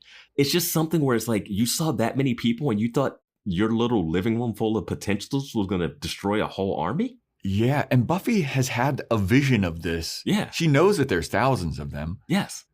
It's a bad plan. She had plan. a little PS2 cutscene of this hell dimension, which looks nothing like what we see down here. But, it's okay. Yeah. But, like, that'd be so sick if they're all just flame throwing. Yeah. What are the Uber Vamps doing? Do they just, like, mill around? Dude, they were just, like, they're, like, chanting and raising their fists until they saw Buffy. They're like, rah, rah, rah, rah. And we know that flamethrowers, like Angel couldn't have brought a flamethrower from Los Angeles because we know that they exist in Los Angeles. Yeah. He's like, no, I brought my girlfriend a necklace. Why wouldn't I? Good God. I mean, not my girlfriend. I mean, I don't know what we are. Angel, I'll be the first to tell you, I've got nothing that goes with this. I don't know. I just thought the numbers doesn't add up, Slayer or no Slayer, and then just the fact that you're like, hey, you know what? I want Dawn to be safe. You know what? Just stay here and fight Uber Vamps when they come upstairs. Yeah. What? Yeah, that's not a good plan. And she doesn't even get the powers. No, like no one upstairs has powers. Civilians. No way they should. Well, we'll talk about it when we get to it, but it's insane. Yeah. It's a bad plan. It's a terrible plan. And Willow's like down for the count, so she's not even upstairs using magic powers. Yeah. She's just in magical. She's feeling complete. You know what I'm saying? Yeah, that nifty magic. Yeah. But anyway. So yeah, the Uber Vamps go upstairs and we cut to Andrew and Anya, and Anya's terrified. Andrew is like backing up. He's like, oh, as they God. should be. Yeah. And Anya's like, I'm terrified. I didn't think that I would be terrified. I thought that you'd be terrified and I'd be sarcastic about it. But I'm fucking terrified. This is crazy. And they have their swords. Mm-hmm. And Andrew goes, just think of nice things. Just think of happy thoughts, a babbling brook, a nice meadow, and bunnies. And Anya is like, oh, bunnies? Hoppy, floppy bunnies. And I was like, this is cute. I like this callback. I like the callback. I just wish in the flashback we found out why she hated bunnies so much. Yeah. I just thought, yeah. Yeah. Do they have a fight? Do they fight here? Right? Yeah. Yeah, it was this season. Yeah, but they can hear the Uber Vamps coming up, and then they all come up, and Anya starts to be like, rah! Then we cut to Giles and P-Dubs, and they're flooded with Uber Vamps. There's like 10 versus 2, and they're holding their own. Principal Wood with just like 2 little daggers. I thought the little daggers were pretty cool. He gets like... The daggers are cool. They won't kill an Uber Vamp. Yeah. No, he starts out with a sword, and then the sword gets taken away from him like within 2 seconds. He does that weird little jump little kick. Assassin's Creed daggers. And then Giles, like a 50, 60-year-old man, is holding his own against the Uber Vamps. We just saw Buffy struggle with one in the Thunderdome, and these guys are just able to handle it. Again, I say because we've seen the previous episodes, this doesn't track. Yeah. If they were like, hey, there's a bunch of like vampires underneath the school and they're going to come up. I've seen all these people take down just regular vampires. Fine. I've seen Principal Wood take down a regular vampire. But an Uber Vamp? No way. Yeah. No way. But now everybody's dusting them. Anya's dusting a bunch of them. Can I? You watched it twice, right? Yeah. Anya like beheads one of them, and then she does a torso swipe on another one, and it dusts. Did you notice that? Yeah.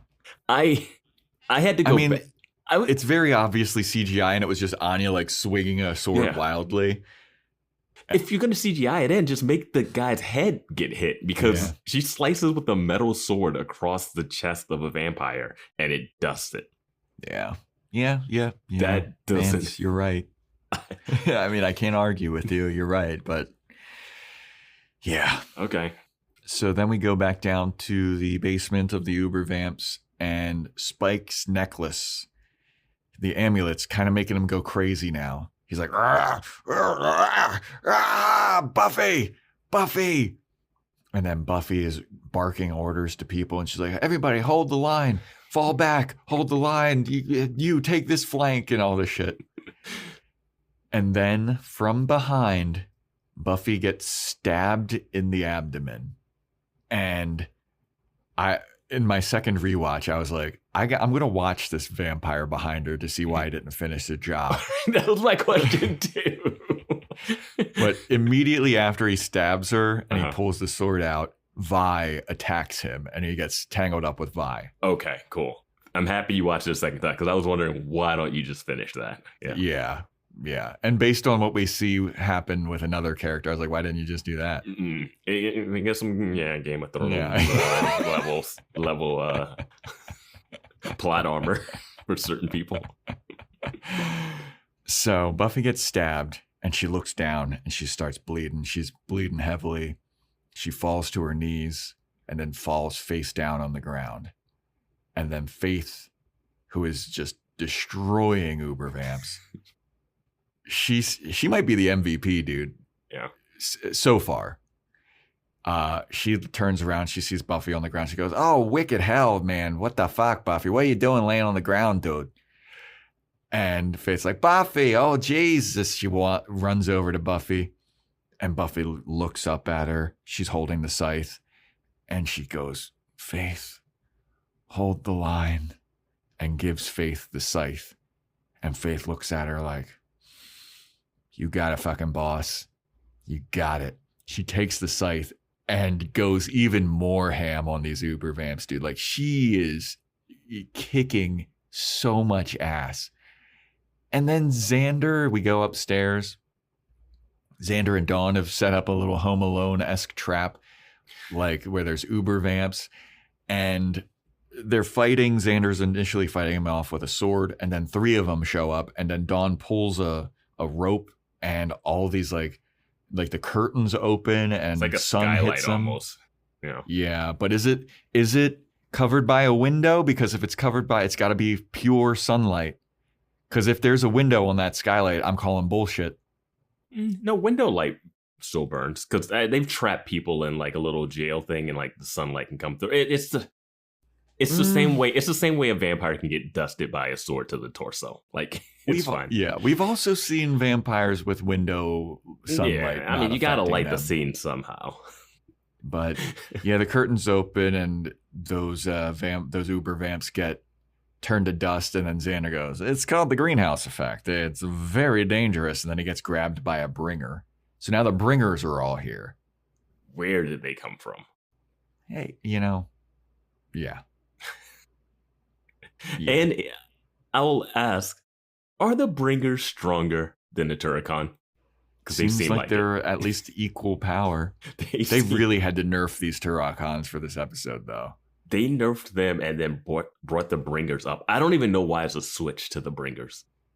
Yeah. But sure. But we then go back to Andrew and Anya, and Andrew's getting worked by a bringer, and he's like, I got Swimmer's ear, don't do this, Swimmer's nose or something. And he gets shoved up against a door, and he falls to the ground. And then Anya's like fighting all these people, and then she just gets fucking sliced like in half. Brutally, dude. She doesn't get pull apart, but she gets sliced from like the shoulder down to the midsection diagonally. Yeah. It's fucking, that one was shocking. Like that's the most violent that they actually like show.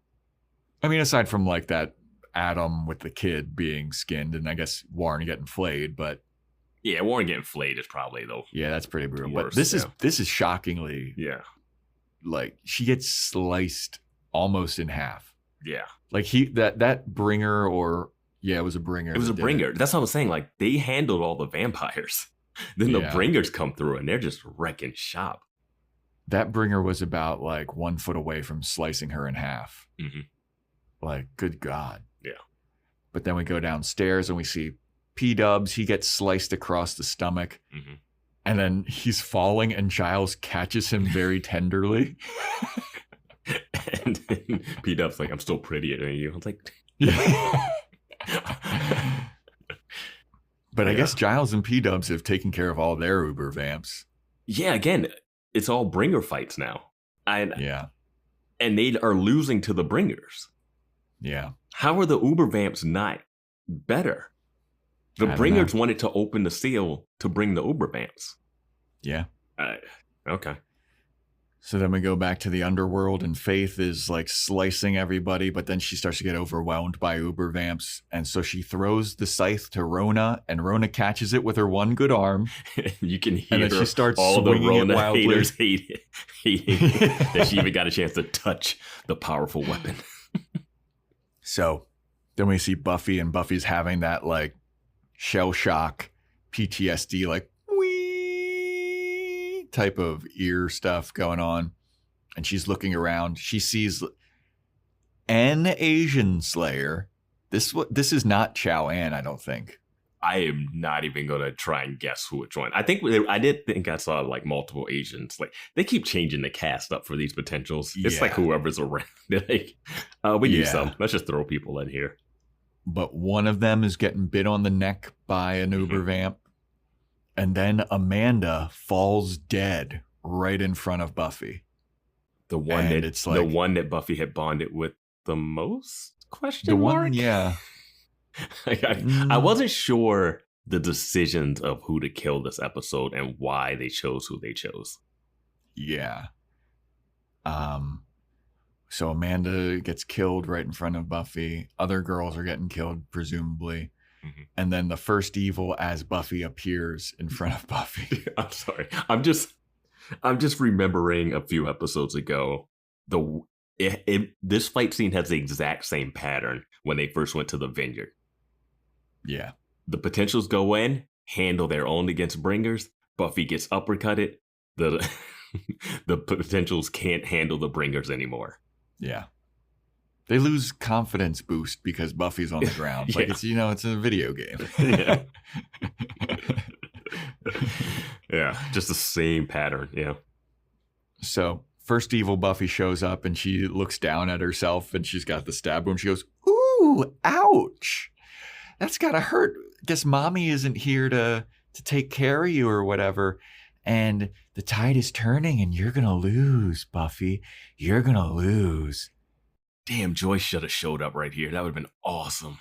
Right? Just bitch slaps the first evil. Shows up as the first good. Mm-hmm. But first evil's taunting Buffy. Buffy was right. Should be renamed to the Taunter. And first evil's like, so what are you going to do now? They should just get Principal Wood and Negger. The neg the first. Yeah, then the first evil starts riding his cock. The Ghostbuster scene. Yeah. Yeah. So Buffy goes, I want you. And I was like, oh, okay. Yeah. All right. And this is where like Rona's like chucking Buffy the scythe. And I was like, okay, so the scythe is going to be able to cut through the first evil. Mm-hmm. And Buffy goes, to get out of my face. And then Buffy stands up, catches the scythe, and just starts killing Uber vamps again. Yeah, she swings it and like three of them fall off the edge of that cliff. Yeah. And then like the tide turns again and now the Slayer team is winning again. Yeah. They're like, Buffy's up, everyone, power up now. Yeah. I know Like, she gave us Slayer when, powers, yeah. When she said, I want you, I thought it was like, the scythe is going to be able to kill the first evil. I thought it was going to be a better line than to get out of my face. Yeah, that's terrible. But it is in line with Buffy. Buffy's got pretty bad one-liners. She can quip. I mean, this is the moment, though. Yeah. I think this is what I was thinking about that made me mad. I mean, we'll talk further about it, but this was a part that made me kind of mad. That Okay. Yeah. So Slayer start winning, and then we go over to Spike. And Spike's losing his shit now. He's like, "Rah, rah," and he backs up towards the stairs, and he goes, "Oh, bollocks." And then a giant beam of light, a sky beam, shoots down or shoots up from him. He's blue, and then he turns orange, and it explodes through the school. Killing Willow. All the way up. Yeah, right? It should. And she's right underneath there, right? Or right above it. Yeah. Yeah, I guess it would. Yeah, you're right. I think it does burst through, and like we see Willow see it burst through. Does she? I don't know. I'm pretty sure. I'm just thinking logistically, I know that the office is over top of it. Yeah. But Spike starts glowing with sunlight, and his amulet starts just like laser beam shooting through all of these Uber vamps and dusting them. And then he says, "Buffy, I can feel it, Buffy." And Buffy runs over and she's like, "What's going on, Spike?" He goes, "I can feel it. My soul. It's really there. It stings a little." And then this is where Faith goes, "Everybody get out of here. Retreat, retreat." And I was like, why? Because now the underground starts shaking and like collapsing in on itself. Could Spike not feel his soul before this? Guess not. I felt like he was feeling it when he came back and he threw himself across the crucifix, and I felt like he was going through it. Yeah, I feel like he could feel it too. Yeah. I'm a real boy, Buffy. I'm a real boy.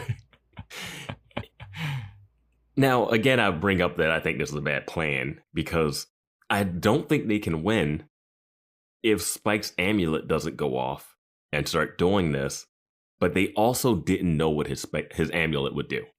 At most, you would think it would make him slightly stronger. Mm-hmm. There's no way you're thinking it's going to somehow be a mirror shooting sunlight out of it. Yeah. He basically just has like a prism. Yeah. Yeah, basically, that could have been the plan. Remember we watched the Scooby-Doo movie, and that was kind of the plan. Yeah. That literally was their plan at the end of the Scooby-Doo movie. Yeah. You can check that out on Patreon. Yeah. And why is Buffy okay? Yeah, she just got stabbed. That was like this super dramatic thing. I guess she got the power boost from being taunted. Or the scythe. Like the taunt or the scythe. Like what? Well, no, because, yeah, I guess... Well, she gave the scythe to Faith, and then Faith gave it to Rona, and then Rona gave it back to Buffy. Like that got passed around like really quickly. You know what it reminded me of too? Also is Endgame when they're passing around the gauntlet, the Infinity Glove. Infinity Gauntlet, and it's just like, and then they have that big shot of all the like female superheroes, and it's like, hey guys, we have female superheroes. We're here too. We're here too. It's like, just give it to Captain Marvel. She's super strong. We don't need all of you. Right? Yeah. But I get just it. Let Captain Marvel do everything. She's just OP as fuck. She's flying through spaceships. Yeah, I remember hearing about that and how they were like, does this even work? And the people in the crew were like, the female working on the crew, the women working on the crew were like, no, do not take this moment away from us. Yeah. And it just feels like such a... I know they want that moment in Endgame, but it makes it feel like a little pandering in like the way it's done. It's like, I feel like you can do it the same. If you somehow make it work the way that the Avengers pan around works, I think you can get it. But this felt like, hey, everybody, look at all of our female characters because they're just posing. Well, I think that it could have worked better in this show. Like, the passing around of the scythe. Like, if each Slayer got a chance with the scythe, that would have been badass. Yeah, if they would but have it's only Faith and Rona. Yeah. And then maybe, I think Kennedy maybe kills one. Well, Kennedy comes down and just Kennedy comes down with no weapon. Yeah. Into the middle of this chaos and says, hey, Buffy, here. And then she's just punching vampires with her fist. Well, I think that she like throws one up against a stalactite. Did they even bring weapons? I know that Vi had a stake. I know that she had one. I don't think they had enough weapons for what they were doing. They needed some. Yeah. They could have used some more. That gun needed to show up. Yeah. Yeah, right. But no, I'm with you. Like, if they would have really had like a classic montage where they were like throwing the axe and then cutting some people and then tossing it, and that person cuts, and then someone hops over that axe, and then like if they really did some choreography with the axe passing away, you're like, and then it ends after that fight scene with like Buffy getting it, and then they stand up and they're in front of the line. To block them, and it's like this hero shot that pans up at Buffy, and she's got the axe, and the Slayers are behind her. That would be awesome. Vance, you describing that, I literally got chills. Yeah, that's like that with the music swelling, and then a little pan up, and you see, oh man, all the Slayers are here. Great. Yeah, no, and like Buffy, it could have been like Buffy's got stabbed. First Evil's taunting her. Mm-hmm. But then after like Buffy looks past the First Evil and sees all of the Slayers working together with the scythe. And that's what gives her the strength to go on. Yeah. And like, no, you don't even realize how fucked you are. She stands up after, whoever throws her the scythe again. And she's like, she's got the scythe. All the Slayers are behind her. And she's like, Avengers assemble. Yeah. Fuck yeah, dude. Yeah. And instead of like, get out of my face, it's more like, I'm not alone anymore. Yes, dude. Yes. Something like that. You pay that back. It's just. Oh my God, dude. That's perfect. It's just like they had these things set up. And I mean, again, we're doing this in hindsight. We're not in the like speed of like production and having to get this thing done and time logistics. Yeah. But you just want the big moment. And I don't feel like Buffy gets that like badass hero moment here. She gets it and goes, get out of my face, and then it's a wide shot of her hitting a bunch of Turricons who we've just seen some regular dudes upstairs take care of. Yeah. But yeah, if they would just, I really wanted a tossing that weapon around and dude, the way that you described that, and I'm not alone anymore, like, oh my God, dude, that's the whole thing. Fucking excellent. It would call back to that whole moment. Instead, she says, get out of my face, and you see the first Slayer. The first Slayer goes, oh my God, talking back to me. I was like, the First Evil. Yeah, it's like, oh my God, I've never been spoken to that way. I was like, why are you reacting? Like, that's not even anything. Yeah. Like, oh my God, a catty line from a teenager. It really destroyed my confidence. She's not a teenager anymore. First Evil fucking is, insecure as fuck, as we've seen. But yeah, man, the way that you mapped that out and like having them throw it around, each Slayer gets a turn with it. And it's like, because then it's like Buffy sees her plan come to fruition. Mm-hmm. She's inspiring these girls to be all they can be and all that shit. The Marines or whatever. That is burned into my brain. That the Marine fighting that like lava monster. Yeah, like that's chilling. And then Buffy standing up with the scythe, and all of them behind her. Because they've done that shot before of her standing up in the foreground. Even the shot of her spinning that like stake from the college thing is cool. Yeah. The Slayers don't even need to be behind her. Just her standing up with the scythe. I'm not alone anymore. Bro. Chills. Even when she goes to like hell in the like Los Angeles thing, when she stands up on the with the communist weapons. Yeah. Even that looks like badass. You got that low angle shot of it. Yeah, just something. And I thought maybe Buffy was gonna die when she threw the scythe to Faith, and I was like, oh shit, Faith is gonna have to carry this torch over the finish line. I'm like, that's interesting. I thought that would have been an interesting end as well. Yeah. Like that was one of the things I was like ruminating on after watching this. I was like, that could have been a fitting end where it's like, now all of us are chosen, like, and it would have completed Faith's arc too. Like Faith wasn't a leader. She was a loner and she never understood Buffy and how alone she felt. Yeah. But now she's like accepting that, and she accepts the responsibility after being super selfish and like going to the dark side. And Buffy could have had that moment where she sees them all fighting and she's like, and they're winning, and she's like, I did good. I did what I needed to do. Then the burden is no longer mine. Yeah. And then she's reunited with Joyce. Mm-hmm. Yeah, there's ways. I mean, I'm sure we would probably have some nitpicks if Faith was the one that like had it all, and we're like, oh, I don't believe Faith should have had it. But I don't know. Yeah.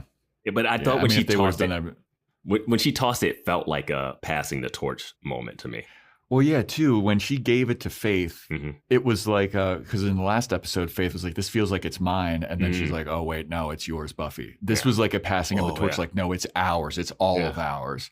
It's all of ours now. Oh, like, that would have been a good line too. Yeah. Yeah. Yeah. It's all of ours now. And then like Faith is like very selfless with it. Like, you need it. Here, I'm tossing it to you. If I hear Chowan, here you go. Here you go, Rona. And Buffy wouldn't even have to technically die here. They could have just kind of helped her off. Because you know what I wrote in my notes is that a regular vampire stabbed Buffy once with Riley when Riley was around, and he ended up like blowing up that vampire in the crypt. But Buffy just like got stabbed and was injured by a regular vampire and was like down, kind of similar to this, except for he didn't go all the way through. But yeah, they could have been helping Buffy out. She didn't have to die, but she could have been like the wounded one while everyone else like carried her across the finish line. Yeah, I mean, just different ways to do it, but yeah, I think that we would have done it better. we probably wouldn't have. Yeah, we wouldn't have. We don't have the creativity to come up with a show. I will say, I've always said from the beginning, I don't know how you end a show like this. Yeah, it is tough. And they've had a couple endings where I was like, that's a fitting end. Yeah, but anyway. So Spike is destroying the entirety of the underground, and he can feel his soul, and all the Slayers start retreating. They start walking up the stairs, and they're running through the school, and the school's like collapsing. They're all leaving. Xander's running out, and they rescue Andrew, and Andrew's like, why didn't I die? Why didn't I die? How did Andrew survive? We saw him getting pushed down. Yeah, I wanted to ask. Yeah, why didn't he die?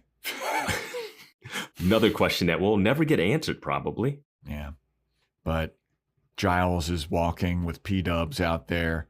Xander, he's like looking for Anya. He starts screaming for Anya. And then we pan down to reveal Anya's like sliced and diced body. And then he runs out of the school. He doesn't hear from Anya, so they all leave. And yeah, they're going back to the school bus. Yeah. I don't know if I said I probably told you off mic that I did come across a spoiler at one point. Mm-hmm. And I was like looking up something about Joss Whedon.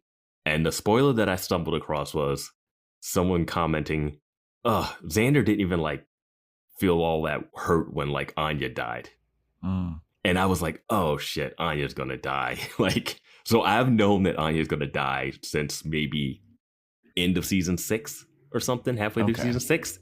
And I was like, when is that happening? Yeah. And I'll kind of disagree. What? Disagree with that what? He's not that hurt. Oh no, I'll disagree with that. I like hearing that statement was like, oh wow, like okay, let's see what happens. Like, is she gonna die and then he's just gonna like move on? Yeah. We'll get to the end of this. Yeah. Everyone kind of moves on a little bit on everything, though. Mm-hmm. I mean, that's been the whole thing. Like, there were 2 Slayers that died, and then everyone's like, how's Xander's eyes? Like, what about the fucking Slayers that died? And I rewatched the, like, ending of this twice. Just the ending part of it twice. And they give Xander a moment. He doesn't... Yeah. They give him enough. That's like if you really hate Xander, then you really go for it. Then that's just something you dump on. Yeah. So... Yeah. we can talk about it when we get closer to it, but sure. But that was a spoiler that I was like, okay, I know she's going to die at some point.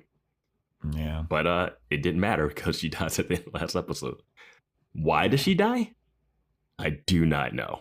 I mean, she absolutely should have died, and Andrew should have died, and Giles should have died, and P-Dub should have died, and Xander should have died, and Dawn should have died. Yep. Yeah. But only Anya. Does not complete. Yeah, we'll talk about it. Yeah. So then we go downstairs again, and Spike is with Buffy, and he's like, Buffy, what are you doing? You gotta leave. And Buffy's like, no. And Spike's like, look, I'm cleaning up I'm cleaning up this underworld here. You got to go. And then Buffy's just staring at him. And then he like starts to like hold his hands out for some reason. I forget why. And Buffy clasps her hand into his. And then their hands light on fire. Which I was like, whoa. Through the fire. It's like, where is that? What's going on here? It's a good effect. Don't get it. Yeah, I don't understand why that's happening. But then they're just like holding their hands while they're on fire. And I was like, oh shit. All right. It's not affecting Buffy at all. Not at all. And neither's that stab wound, so she's... Yeah, no. Yeah. So then Buffy is looking at Spike, and then she's all pouty-lipped, and she goes, Spike, I love you. And Spike goes, no, you don't. But thanks for saying it. And then Buffy looks like, yeah, you right. And he goes, all right, get out of here, you scamp. It's so... It is one of those moments where I'm like, really? Yeah, dude. They really want their cake and have their cake and eat it too, huh? With Spike. They're like, we're going to give this Buffy something, but we're not giving him everything. It concludes Chloe's prediction. Cassie Newton. It concludes her prediction of like, one day she'll tell you. But she says the words, but that rings hollow if she doesn't mean it, you know? Yeah, and Cassie wasn't one of those like, oh, I heard it wrong situations.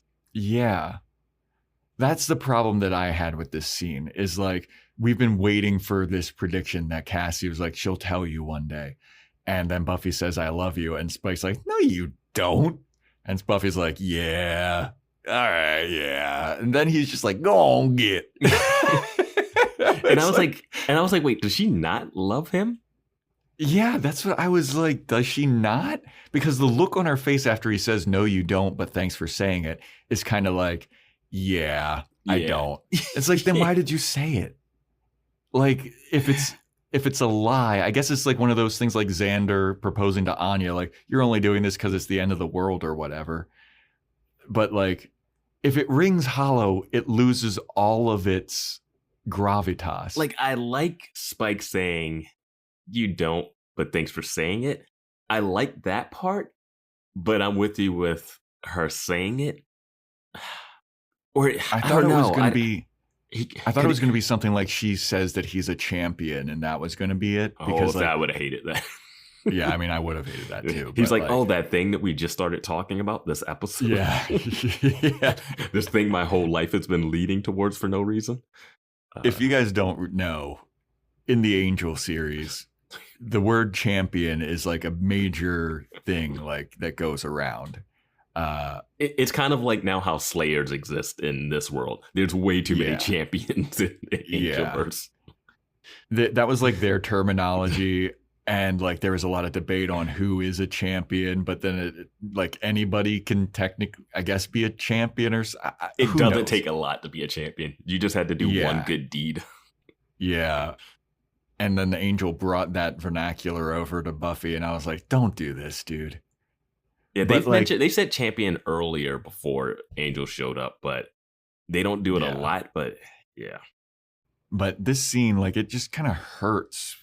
And I've been waiting since that Cassie episode for that to pay off.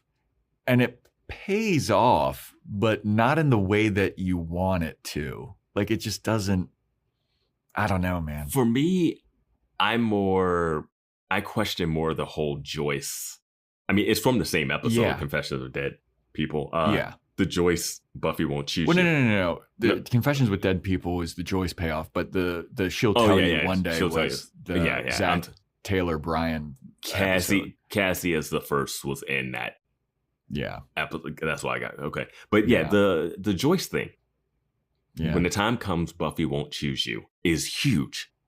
Vance, I'm sure the Discord will tell us when Buffy didn't choose Dawn. They'll have an explanation. Discord will tell. But they'll be like, Dawn really wanted to be with Buffy for the last plan, but she sent him with Xander. I don't like it. Doesn't that needs to be? I thought that was going to be the crux of the end of the series. Is like Dawn and Buffy having to like, especially after Dawn kicks Buffy out. Yeah. You can't have Joyce say Buffy won't choose you and then later have Dawn kick Buffy out of the house. But it seems like a big setup that doesn't have a satisfying payoff. It might have something underneath, but it doesn't have a satisfying one for me. There we go. Yeah, and that's just like this Cassie thing. I'm not satisfied with this payoff.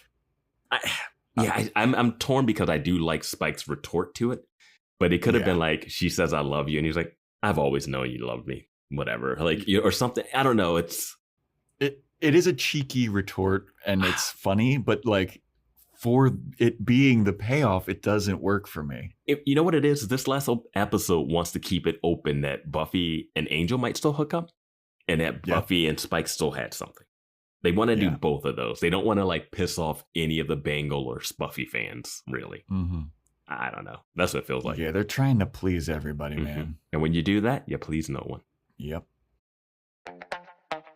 This episode is brought to you by Skinny Pop Popcorn. Perfectly popped, endlessly delicious. Oh, so light and crunchy. Skinny Pop Original Popcorn is the snack you've been searching for. Made with just 3 simple ingredients: popcorn kernels, sunflower oil, and salt. Snacking never felt or tasted so good. Perfectly popped, endlessly delicious. Give yourself permission to snack and pick up Skinny Pop Original Popcorn today. My dad works in B2B marketing. He came by my school for career day and said he was a big ROAS man. Then he told everyone how much he loved calculating his return on ad spend. My friends still laugh at me to this day. Not everyone gets B2B, but with LinkedIn, you'll be able to reach people who do. Get a $100 credit on your next ad campaign. Go to linkedin.com/campaign to claim your credit. That's linkedin.com/campaign. Terms and conditions apply. LinkedIn, the place to be. So Buffy runs up the stairs. Spike says, I want to see how it ends. And then his amulet goes into overdrive and everything starts collapsing around him. And before the school collapses on him, he burns up, like he turns to dust. Like you see his skeleton and everything. Like he turns into like a burnt up, dead vampire. Mm-hmm. I did want to say, Sarah Michelle Gellar is bringing it this episode. Yeah. She's. They're showing her whole range. She's jokey. She's emotional. She's got it. Yes. Like she's doing the full gamut of Buffy in this. So I give it that. Yeah. So then we see the school blowing up and the bus leaving and Buffy escaping the school and Spike turning to dust and Xander's, they're all on the bus. Like we go inside the bus and Xander's caring for the Slayers. He's like, Wait, did you mention that Faith is running towards the bus through the like smoke? Yeah. she's got like this high arm pump. Dude. Just another classic Buffyverse run. Yeah. And Rona. I have to mention that P-Dub is driving this bus. No, he's not. Is he? Yeah. P-Dubs is driving the bus? Yeah. I think P-Dub was driving a bus. No. It can't be. P-Dub's driving a bus. I'm pretty sure when I went back. In 2 watches, I didn't notice who was driving the bus. I'm pretty sure. I thought that Giles was driving the bus. P-Dub was driving the bus. From what I can remember, we can be corrected on Discord.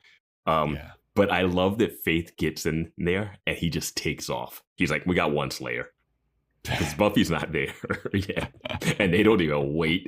He sees this girl run in and he's like, skirt. Wow. Yeah. Dude, if P-Dubs is driving that bus, I think he's driving the bus. Major bullshit. But anyway. I mean, why? Because he's like half injured? I don't know. Yeah, he's been sliced across the tummy. Yeah. But we're on the bus now and Xander is like tending to the injured Slayers. Rona's like about to die and Vi gets up in her face and she slaps her around. She's like, this is nothing. This is nothing. You're not dying on me, soldier. maggot. And then she kills herself. She hangs herself from the edge. Which is really weird on a bus, but yeah. But yeah, I was just like, wow, that's really aggressive. Vi just like slapping her around like, stay awake. You've been through more than this. I was like, wait, what is happening? And Xander's being tender with one, just tapping it on the forehead. And Andrew's just sitting on his side of the bus, muttering to himself like, why didn't I die? I should have died. Why didn't I die? He's got some survivor's guilt, like some major survivor's guilt. How didn't you die? Yeah. I'm glad that we have another season to deal with Andrew's survivor's guilt. Right? Yeah. Same. Glad. Yeah. Glad we got time to really dive into this new development. So then we see Buffy run. We see Dawn in the back of the bus looking back. Yeah. Like, looking where's outside the window? Like, where's my sister? Why did we leave without her? Wait, did Joyce say I would leave her? But we see Buffy running across CGI rooftops that are like exploding as she's running. Like it's barely she's barely making it out. I'm happy I went back to watch the ending because I was like, how did she get on a rooftop? But she ends up running up the stairs in the school because one thing falls in front of her and she's like, no, I can't jump over that. Yeah. Yeah. So she's running across these rooftops. She's jumping all over the main street storefronts as it crumbles behind her. And then Buffy just takes a giant leap, lands on top of the bus. The bus is driving and all of Sunnydale is being enveloped into the ground as they drive. And I was like, whoa, I didn't realize this was what's going to go down. I wrote, holy shit. Yeah. All of Sunnydale is collapsing in a sinkhole that is the Hellmouth. Yep. Did they know that was happening when they got in the bus? Vance, I have so many questions and problems with this, but we gotta push through. Let's push through because we gotta push through here. Yeah. So the bus keeps driving, and then it eventually pulls over in the desert, and Buffy hops off the top of the bus, and Dawn gets out of the back of the bus and hugs Buffy, and Giles goes, "I don't understand. What happened?" And then he goes, "How did this happen?" And Buffy goes, "Spike." And then Buffy walks over to the edge with all the scoobs, and then it cuts to what the giant sinkhole is, and it's like the Welcome to Sunnydale sign and the Welcome to Sunnydale sign tips over, falls into the sinkhole. My God, Vance. In season 3, we blew up the school. In season 7, we blew up Sunnydale. Yep. Good thing everyone left town. And Bro,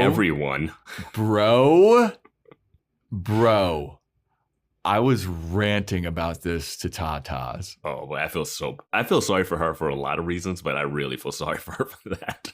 Well, she asks. She's like, "Well, what happened in the finale? How did it all end?" And I was like, would you believe me if I told you this? If I told you that they blew up the entire city of Sunnydale? And she was like, "What?"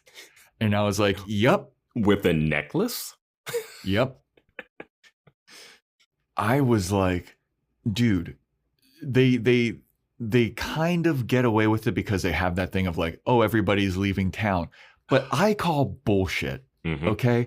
Not everyone would have left town because every fucking year in hurricane season, they have like, there's a category 7,000 hurricane coming. And then like people in Florida are like, I'm not leaving, I'll just board up my house. Not everyone would have left this town. So there's definitely casualties. There's definitely people dying. And even if everyone left town, their lives are ruined. Yeah. They're homeless. There's businesses in Sunnydale. Their businesses are all destroyed. All of those Main Street, those are owned by people. Their lives are like, you could make the argument like, oh, well, those are just things. And, you know, life is more precious than anything. Yeah. Their lives are ruined. Season 6 was all about the pressures of the things of life. Dude, Oh man, yeah. I didn't want to get into this rant this early because there's another thing that's absolutely insane. It's crazy that they don't reference the bronze after this. Dude, the bronze is Vance. synonymous. They've referenced the mall, but not the bronze. Vance. Yeah.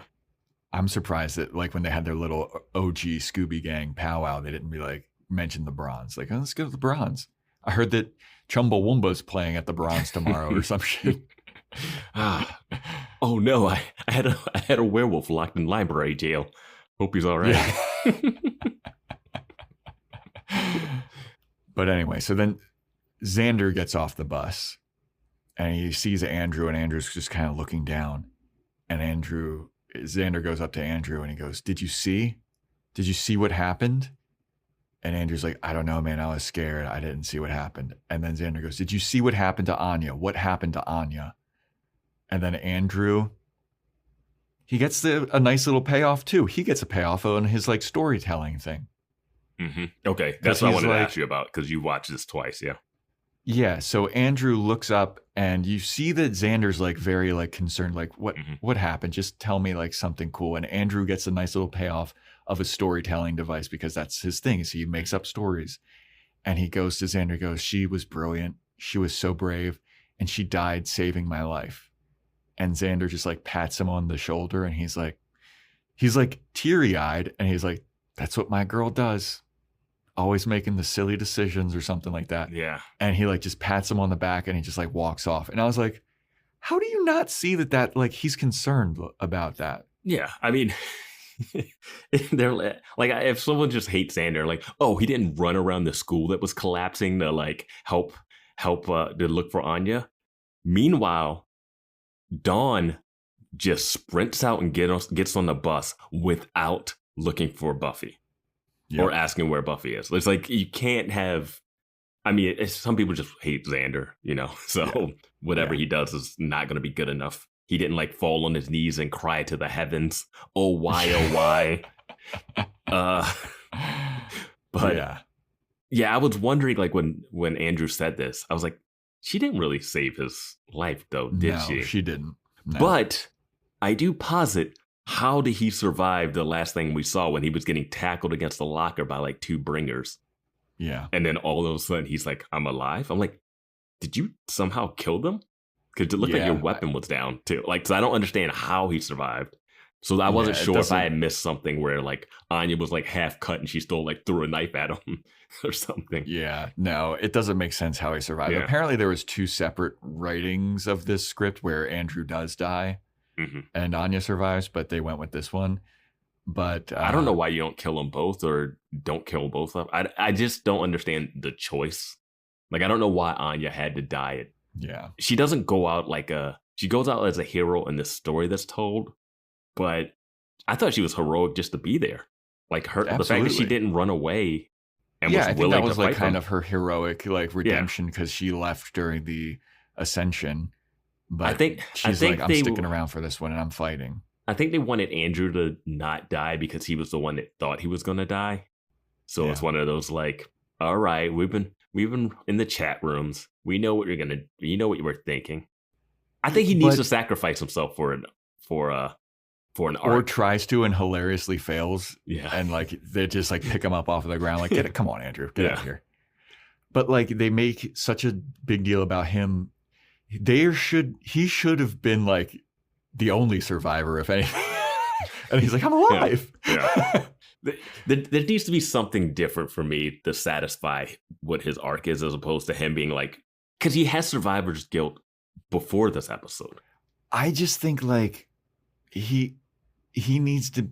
It's difficult for him to have survivor's guilt when all the time he thought that he was going to die. I feel like it would have been better if he was happy to be alive. Because all this time he's like, I think I'm going to die and I'm fine with that. But then he sees Anya die, who meant so much to Xander, and he has to like give Xander the news and lie to him. I don't think he cares as much about that. I think the fact that he thought he was going to die and he didn't. And like Anya died and he didn't. It's like kind of a thing. But the pairing of him and Anya was just one episode. Like him and Anya don't have this great bond where like Anya dying is this thing that traumatizes them. You know, like he bonded more with Xander, kind of like, or maybe he could have bonded with one of the potentials or something.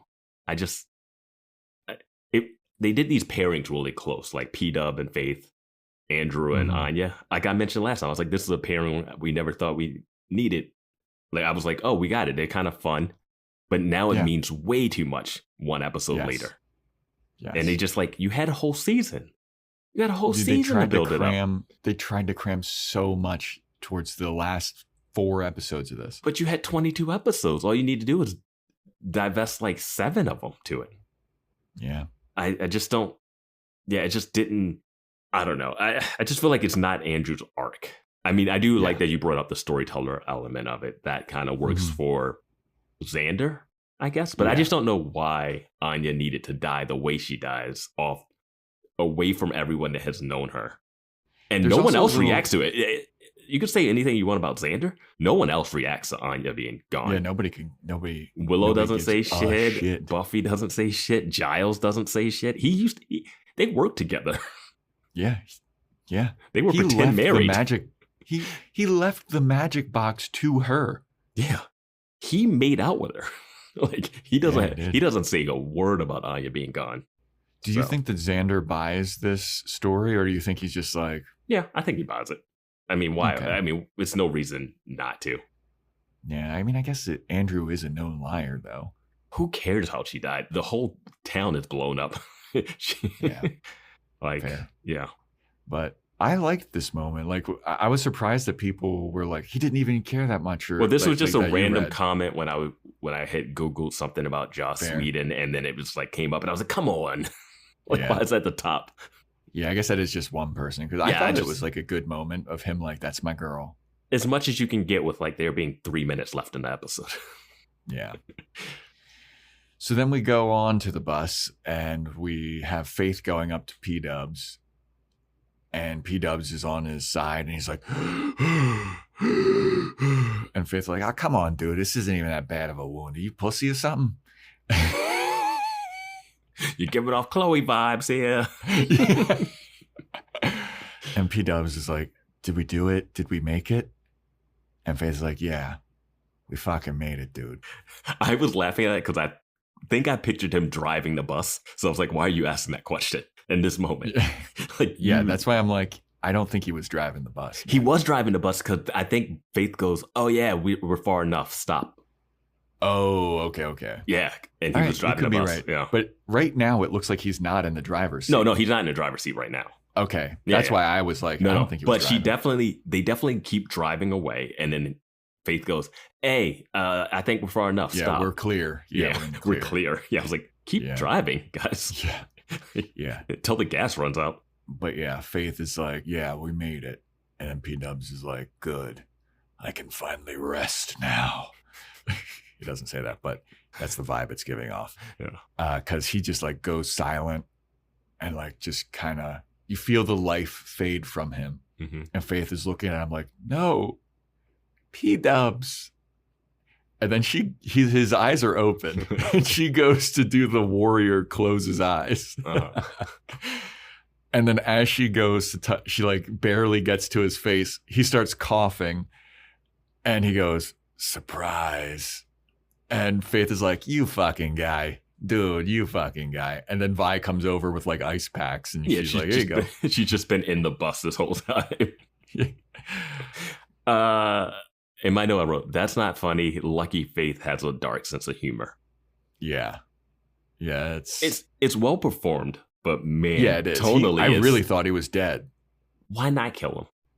Right. I mean, it would have. I was still waiting for him to get that coat back, but that's not happening. Oh shit! Now imagine if Buffy was like, "You mind if I take the coat if you're just gonna die?"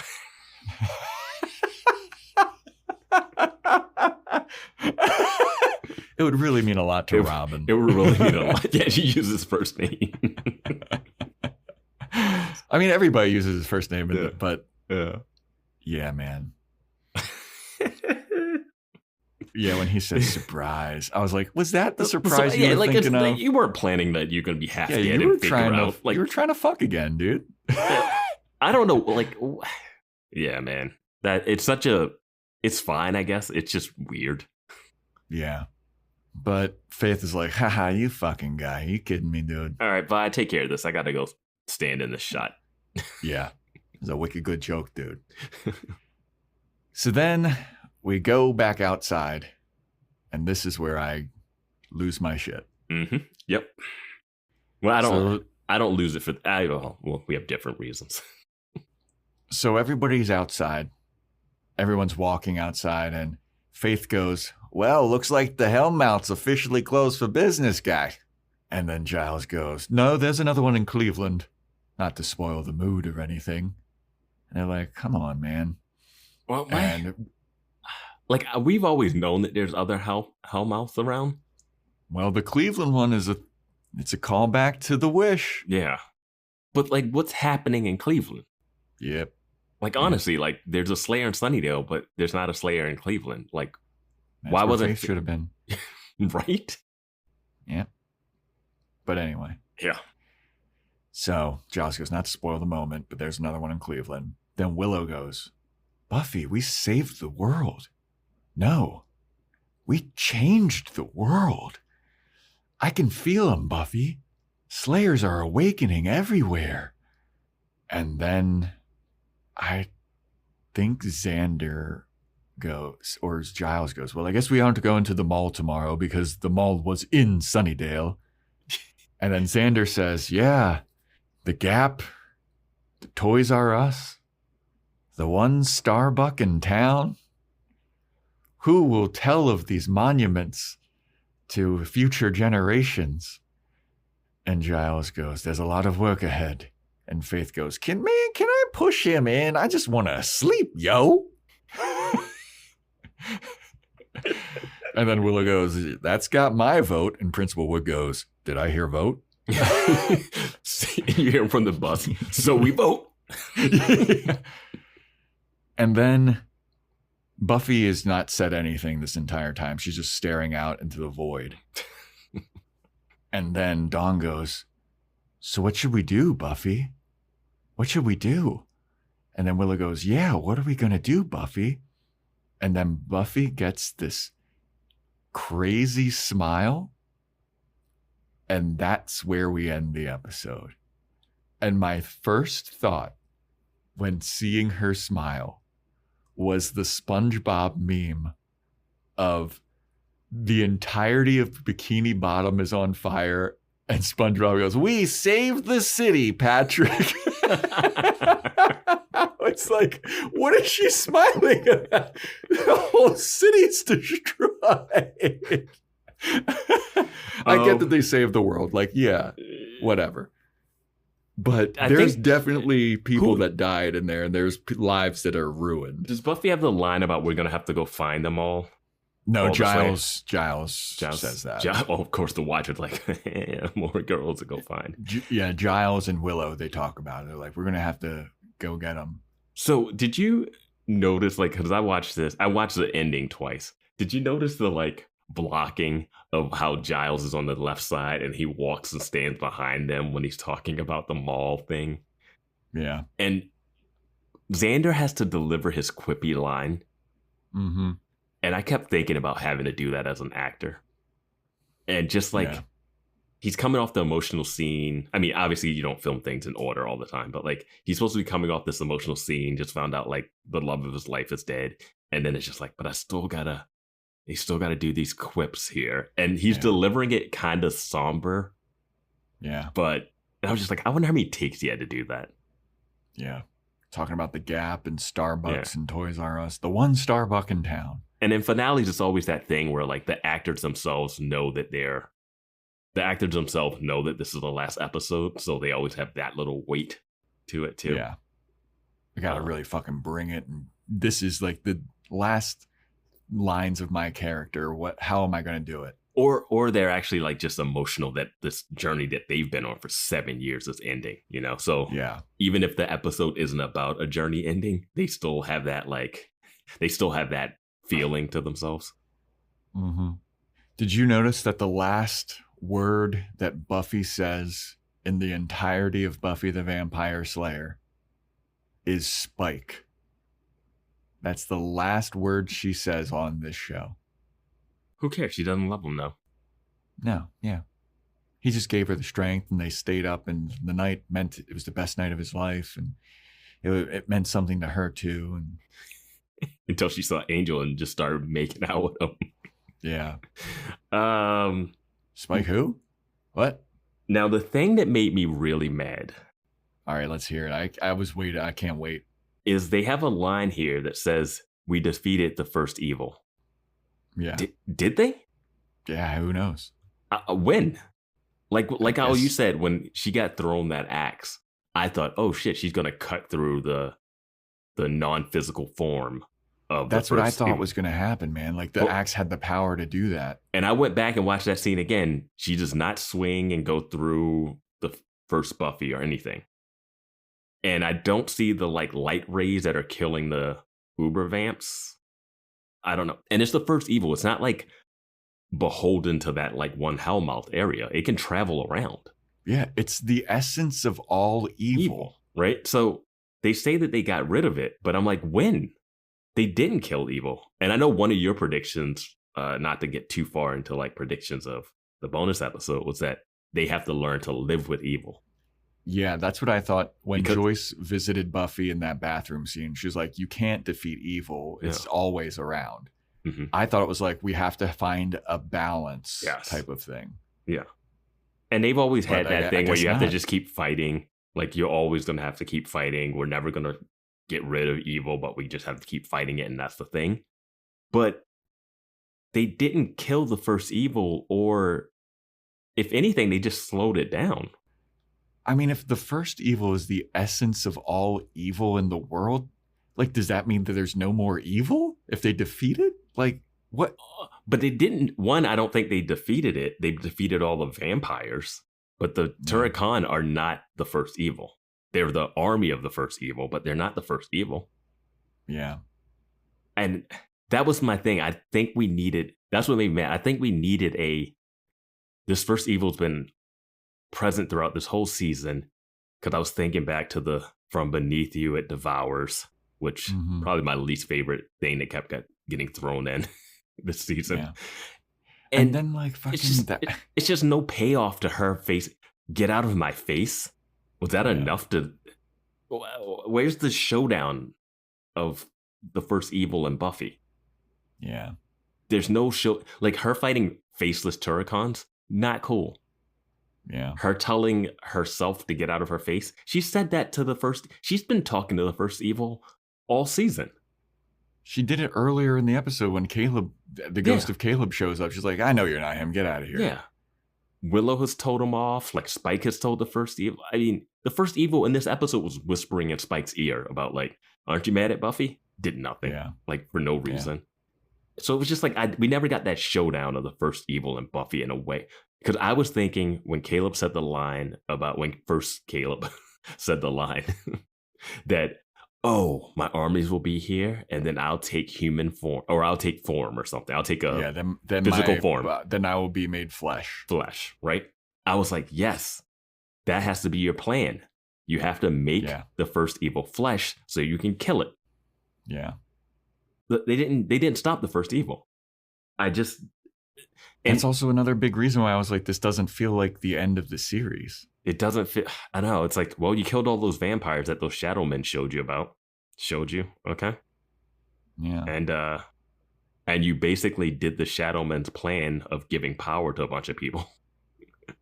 Yeah. Through a siphon. But they were weak men. They were pathetic, weak men, and they needed women to fight for them. But it's okay if a woman does it. It's okay if I give women all over the world this power from this scythe. Yeah. And as we've seen, it's not like all Slayers are mentally stable, good people. Some of those are faith. Yeah. That girl with that softball girl, I don't know, that look on that face. She's going to be a problem. There was another one between the softball girl and the girl that was getting beat by her dad. I don't remember what she was doing, but it was she was just at the dinner table or something. Yeah, stood up and was like, I got the power. Yeah. I just, it doesn't feel like the end, which had left me wanting more. And I'm like, I think they wanted. I could see the ending being like, Buffy's free to do whatever she wants now. Like they kind of did that. Like you're not alone anymore. You're not the only one with a burden. But Faith says something like that. They say it, but I don't feel it. You know what I mean? Yeah. You can say the line that you don't have the burden now that everyone's a Slayer now, but I'm like, I would feel less of a burden if you guys all weren't standing behind me asking me what we're doing next. Because it feels like it's still a burden on me. The girl you kicked out 3 days ago. Yeah. Yeah, man. And they don't have time. I just felt like the end of season 5 also, I felt like I just needed more of a little epilogue. I need the episode to end and to have a little moment where they're like, especially for this being a real finale. Let me see them like going somewhere else. Let me see them like getting Slayers, you know? Let me just see what life is like for these people kind of going forward. Like, what is Xander doing now? Like, he's got one eye, construction job stuff. Where's Faith gonna go? I guess she can say she died in the wreck and they don't go to jail. Willow and Kennedy like just shack up somewhere. Giles is, I don't know, he's flush with cash for some reason, so he can do whatever he wants. But where does Buffy and Dawn live? Well, Vance, let me do tell they you live on something. the bus? I didn't read fully, but I saw a little kind of synopsis of the season 8 comic. And all I saw was like, it takes place like pretty much immediately in the aftermath of this. So it continues the story, but I'll read like a plot synopsis of what happens on Wikipedia, maybe. Sure. But I don't know, man. Yeah, it just doesn't feel like the end, and obviously it isn't. That's why I was like, was it canceled? Because obviously they had more storylines in mind, because they wrote fucking 5 more seasons of comics. Well, I know Sarah Michelle Gellar was like, I'm done. Yeah. I think that's also why Anya died, is because she was like, I don't want to be a part of any more properties of Buffy, the actress. Until the Audible. Yeah. I think she's in that one. That's she might be. I think I saw postings of her saying that she's in that. And I mean, look, I'm sure, like with the distance of time, and you're like, well, that was a big thing. And I will say this: we know Spike isn't dead because he's on the cover of that audiobook thing. Yeah, but I think that's like I don't even know what that is. I think he shows up in Angel again next season somehow. I don't know. Who cares? Everybody dies a bunch. So, like, I mean, everyone has died. Angel's died. Spike has died. It's whatever. Buffy's died like 9 times. Yeah. She's the cat. She's got 9 lives. Yes, that's it. Buffy's the cat. In Discord, someone said what the cat is and what it is. And I'm just going with the cat can be whatever you want it to be. What did they say? That's it's just a metaphor for it being Faith that doesn't really hold up that well. No. Yeah. Fair enough. I have some thoughts. I wrote down some thoughts and some questions. Okay. I might have said all this. I'm just going to run through them really quickly, and you can dive into any of them that you think are worth talking about. Okay. I thought we needed a little mini epilogue here, but apparently that's for the comics. Because everyone that watched seasons of epilogue, Vance. What are you talking about? Because everybody in 2003 were reading comics heavy. Yeah. Especially the TV watchers were going TV to comic.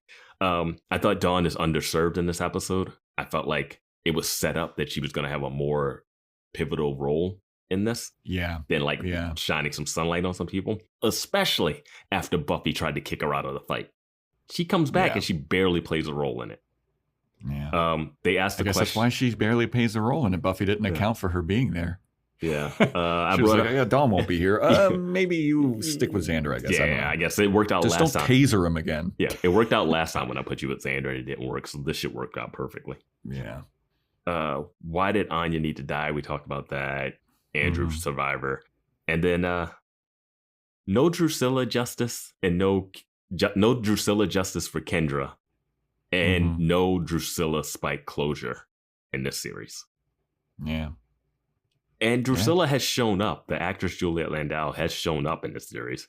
She might show up in Angel or whatever. I don't know. But yeah, she showed up as the first evil this season. Yeah, so like they had the actors. It could have just been Drusilla. We could have done something with that.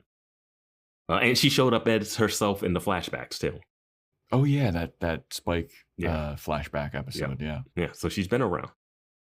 I got 3 questions. Okay. Was that first evil Joyce or real Joyce? That was the big question, man, because we didn't get any kind of payoff. Yeah.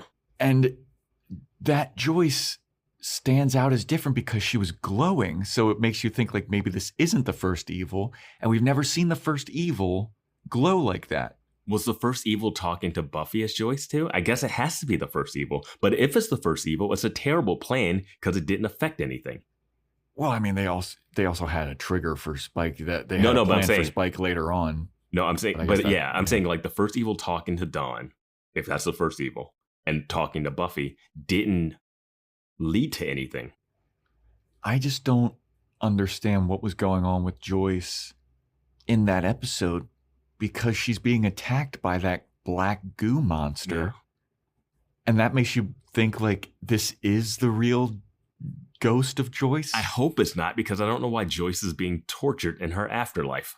I know, but if it is the first evil, like, what is that plan? It didn't change the way Dawn acted. Dawn kicking Buffy out of the house wasn't because, oh, she won't choose me. It was just like, that was a bad decision, and Xander's hurt. And this is weird. This is weird in general. After you saved my life multiple times. Yeah, man. I that is a good question. I don't have an answer. It makes no sense. And then Buffy saying, I love you to Spike. Was that what Cassie had mentioned? I think that is. But I guess again, we talked that. Yeah. We talked about that. It doesn't mean anything to me if she's just saying it. Yeah. And doesn't mean it. She's like, hey, wait till you're on your deathbed. She's going to say something that she doesn't really mean. Yeah. That sucks. Yeah. My other question was like, what happened to the first evil? Did they really kill it? Multiple question marks. But we talked about that too. Yeah, I mean, you got a good point there. Like, I don't understand if they actually did and they created a utopia. Because, dude, you can't defeat evil in the world. Like, if that's the essence of evil in the world, then that means that you've created it doesn't make any sense. The fact that Angel starts this episode with like, oh yeah, the first evil. I remember she tried to get me to kill myself. That's all you're fighting? It's like, dude, you just casually took care of it once. You're just casually bringing up the men's. You're just casually bringing up that you were suicidal, and just like, the first evil, suicidal, yeah. Oh, you got this? Cool. I'm gonna hit the road. Here's a necklace. Yeah. I got to get back to the real love of my life. I hope the next season of Angel starts and we find out that Angel didn't leave Sunnydale and he died in this explosion.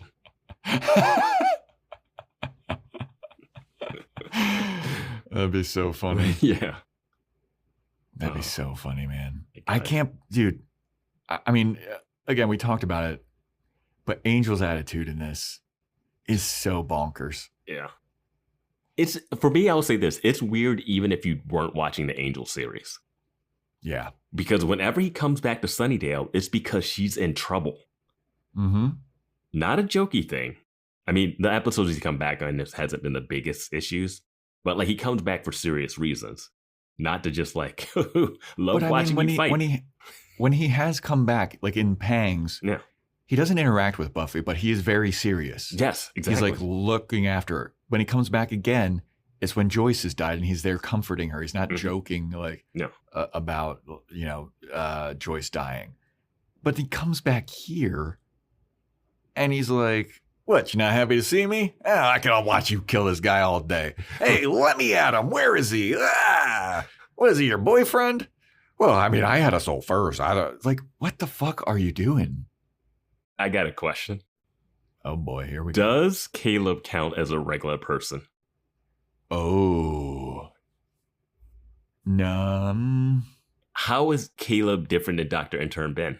Oh my God, you're right. Yeah, because he's powered by the first evil. Mm-hmm. He wasn't dead because the first evil couldn't show up as him until he was actually dead. Mm-hmm. And Buffy just laughed her ass off after killing him. After doing the most gruesome murder possible. Split him in half, balls up. Yeah. She's a psychopath. You don't have the who does these days. Yeah, man. She killed a regular person. Yeah. Yeah. I'm sure we'll get pushback on that, but no, Buffy would never. Yeah. Yeah. But we'll have a lot more to talk about in the bonus episode coming up. There's a lot more to unpack on this season. We've unpacked a decent amount here, but yeah. Yeah, I should say so. Over 3 hours here. I hate ourselves. I hate our lives. That is a wrap for Chosen. That is a wrap for the entire series of Buffy the Vampire Slayer, except for the comics, which, yeah. Maybe. I mean, they are canon according to Wikipedia. Good for them. Apparently, James Marsters wrote a separate Spike only comic that they're like, we don't really consider that canon. This is a TV review podcast, you know? Yeah. Yeah. But yeah, this I don't know how to feel about it. I don't know how to feel about it. It doesn't feel like an end to me. Yeah. But am I satisfied with it being the end? Half and half. Yeah. I think the season itself is what bothers me overall. Yeah. Yeah. I mean, in the last 2 episodes, you've introduced way too much stuff that you like season 7, we find out where Slayers originate from. Yep. Yeah, man. And then we find out about Guardians and the secret weapon scythe thing. And the amulet. And I don't know how the scythe has the power of all the Slayers in it. I don't know. Why did their hands catch on fire? That amulet. Like Spike isn't catching on. Like Spike isn't catching on fire when the sunlight is hitting him. But is it the sunlight or is it just some kind of heavenly power? But then Buffy catches on fire when they touch? Like, yeah. What? You know, it's one of those things where you want to do this like female empowerment thing, right? You want to do that.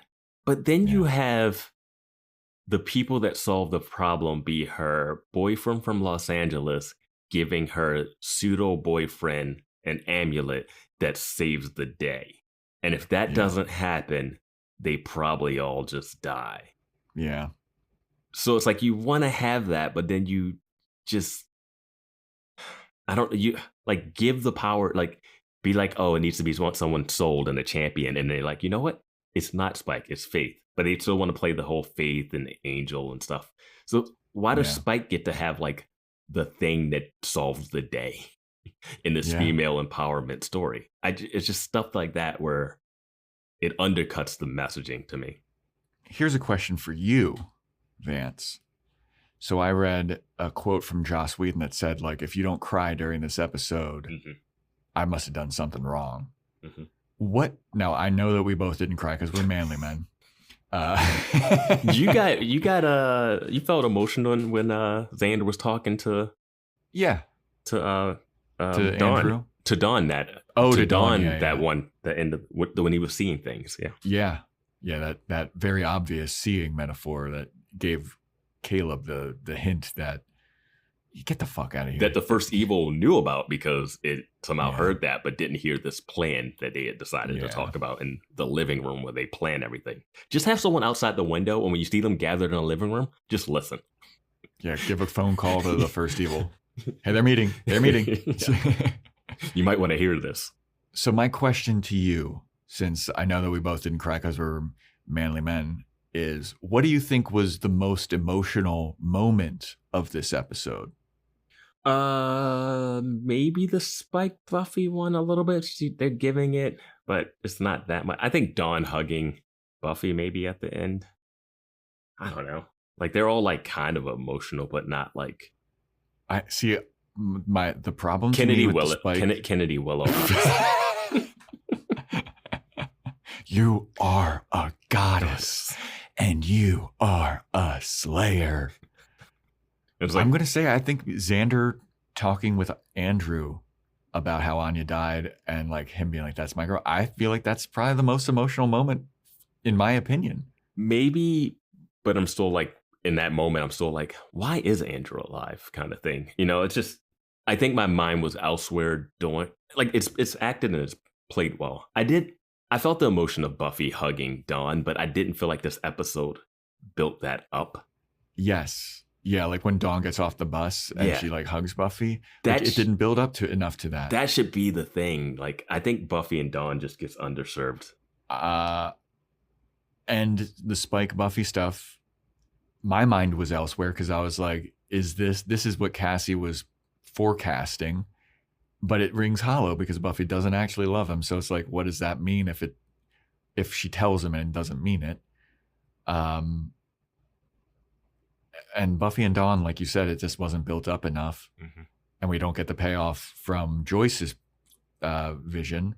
That's why I think that the only one that actually maybe kind of pays off is the Xander Anya one. This is real bonus episode material we're in, but I'll just say this. Maybe the moment would be when Buffy tells Giles she is going to listen to him. Oh, it's pretty... It's small, but it's significant. It is, because Buffy is like, you have nothing more to teach me, old man. Why don't you go elsewhere? And you got other fucking idiots to teach. And then when Giles is like, this makes no sense. This goes against everything we believe. And I think it's bloody brilliant. And Buffy's like, really? He's like, well, if you want my opinion. And she says, really do. And then he's like, gives her a cheeky smile. Like, it's a welcome back to the family dad situation. Yeah, it pays off their whole like pseudo father figure arc thing. I still think the plan isn't that great. But the plan falls apart if the amulet doesn't do magical Deus Ex Machina stuff. Yeah. But that is a wrap for Chosen. Got anything else to say, Vance? No, not this. We got bonus episodes. Yeah, we got bonus episodes. Start letting us know what rewatches you want us to do. I guess I don't know. Yeah. But if you're in Discord and you're trying to get us to rewatch an episode, give us a little sentence or two pitch of why we should do that episode. Okay. Yeah. That's a good one. Yeah. Well, that's a wrap, everybody. Thank you so much for listening. We really this is the longest episode ever, I think. We knew it was going to have to be. We knew it was going to be. Yeah. But there you go. That is a wrap on Buffy the Vampire Slayer as a series reaction. Now we just are into the recaps. So, hop on Discord. Let us know what you thought of the episode. All that future stuff that we got to take care of. Bonus episode content, Q&A, what rewatches you want us to do. Join our Patreon, patreon.com/Boys Watching Buffy, where we do Boys Watching Angel, Boys Watching Movies, Joe's Fashion Report /Corner. Follow the Instagram @Boys Watching Buffy. Email is boyswatchingbuffy@gmail.com. You want to get a shout out, Apple Podcast 5-star rating and review, Spotify 5-star rating, take a screenshot of it, send it in to us by any means possible, which could be the Instagram, the email, my Instagram @JoeWelke, Vance's, which is... This is Vance. Send those in. We got merch. We got Amazon wishlist. And that's a wrap, everybody. Stay tuned next time for when we recap Season 7.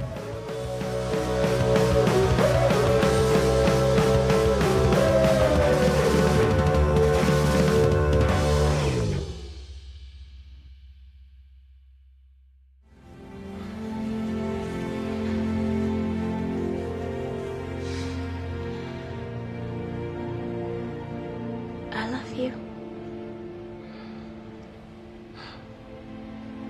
No, you don't.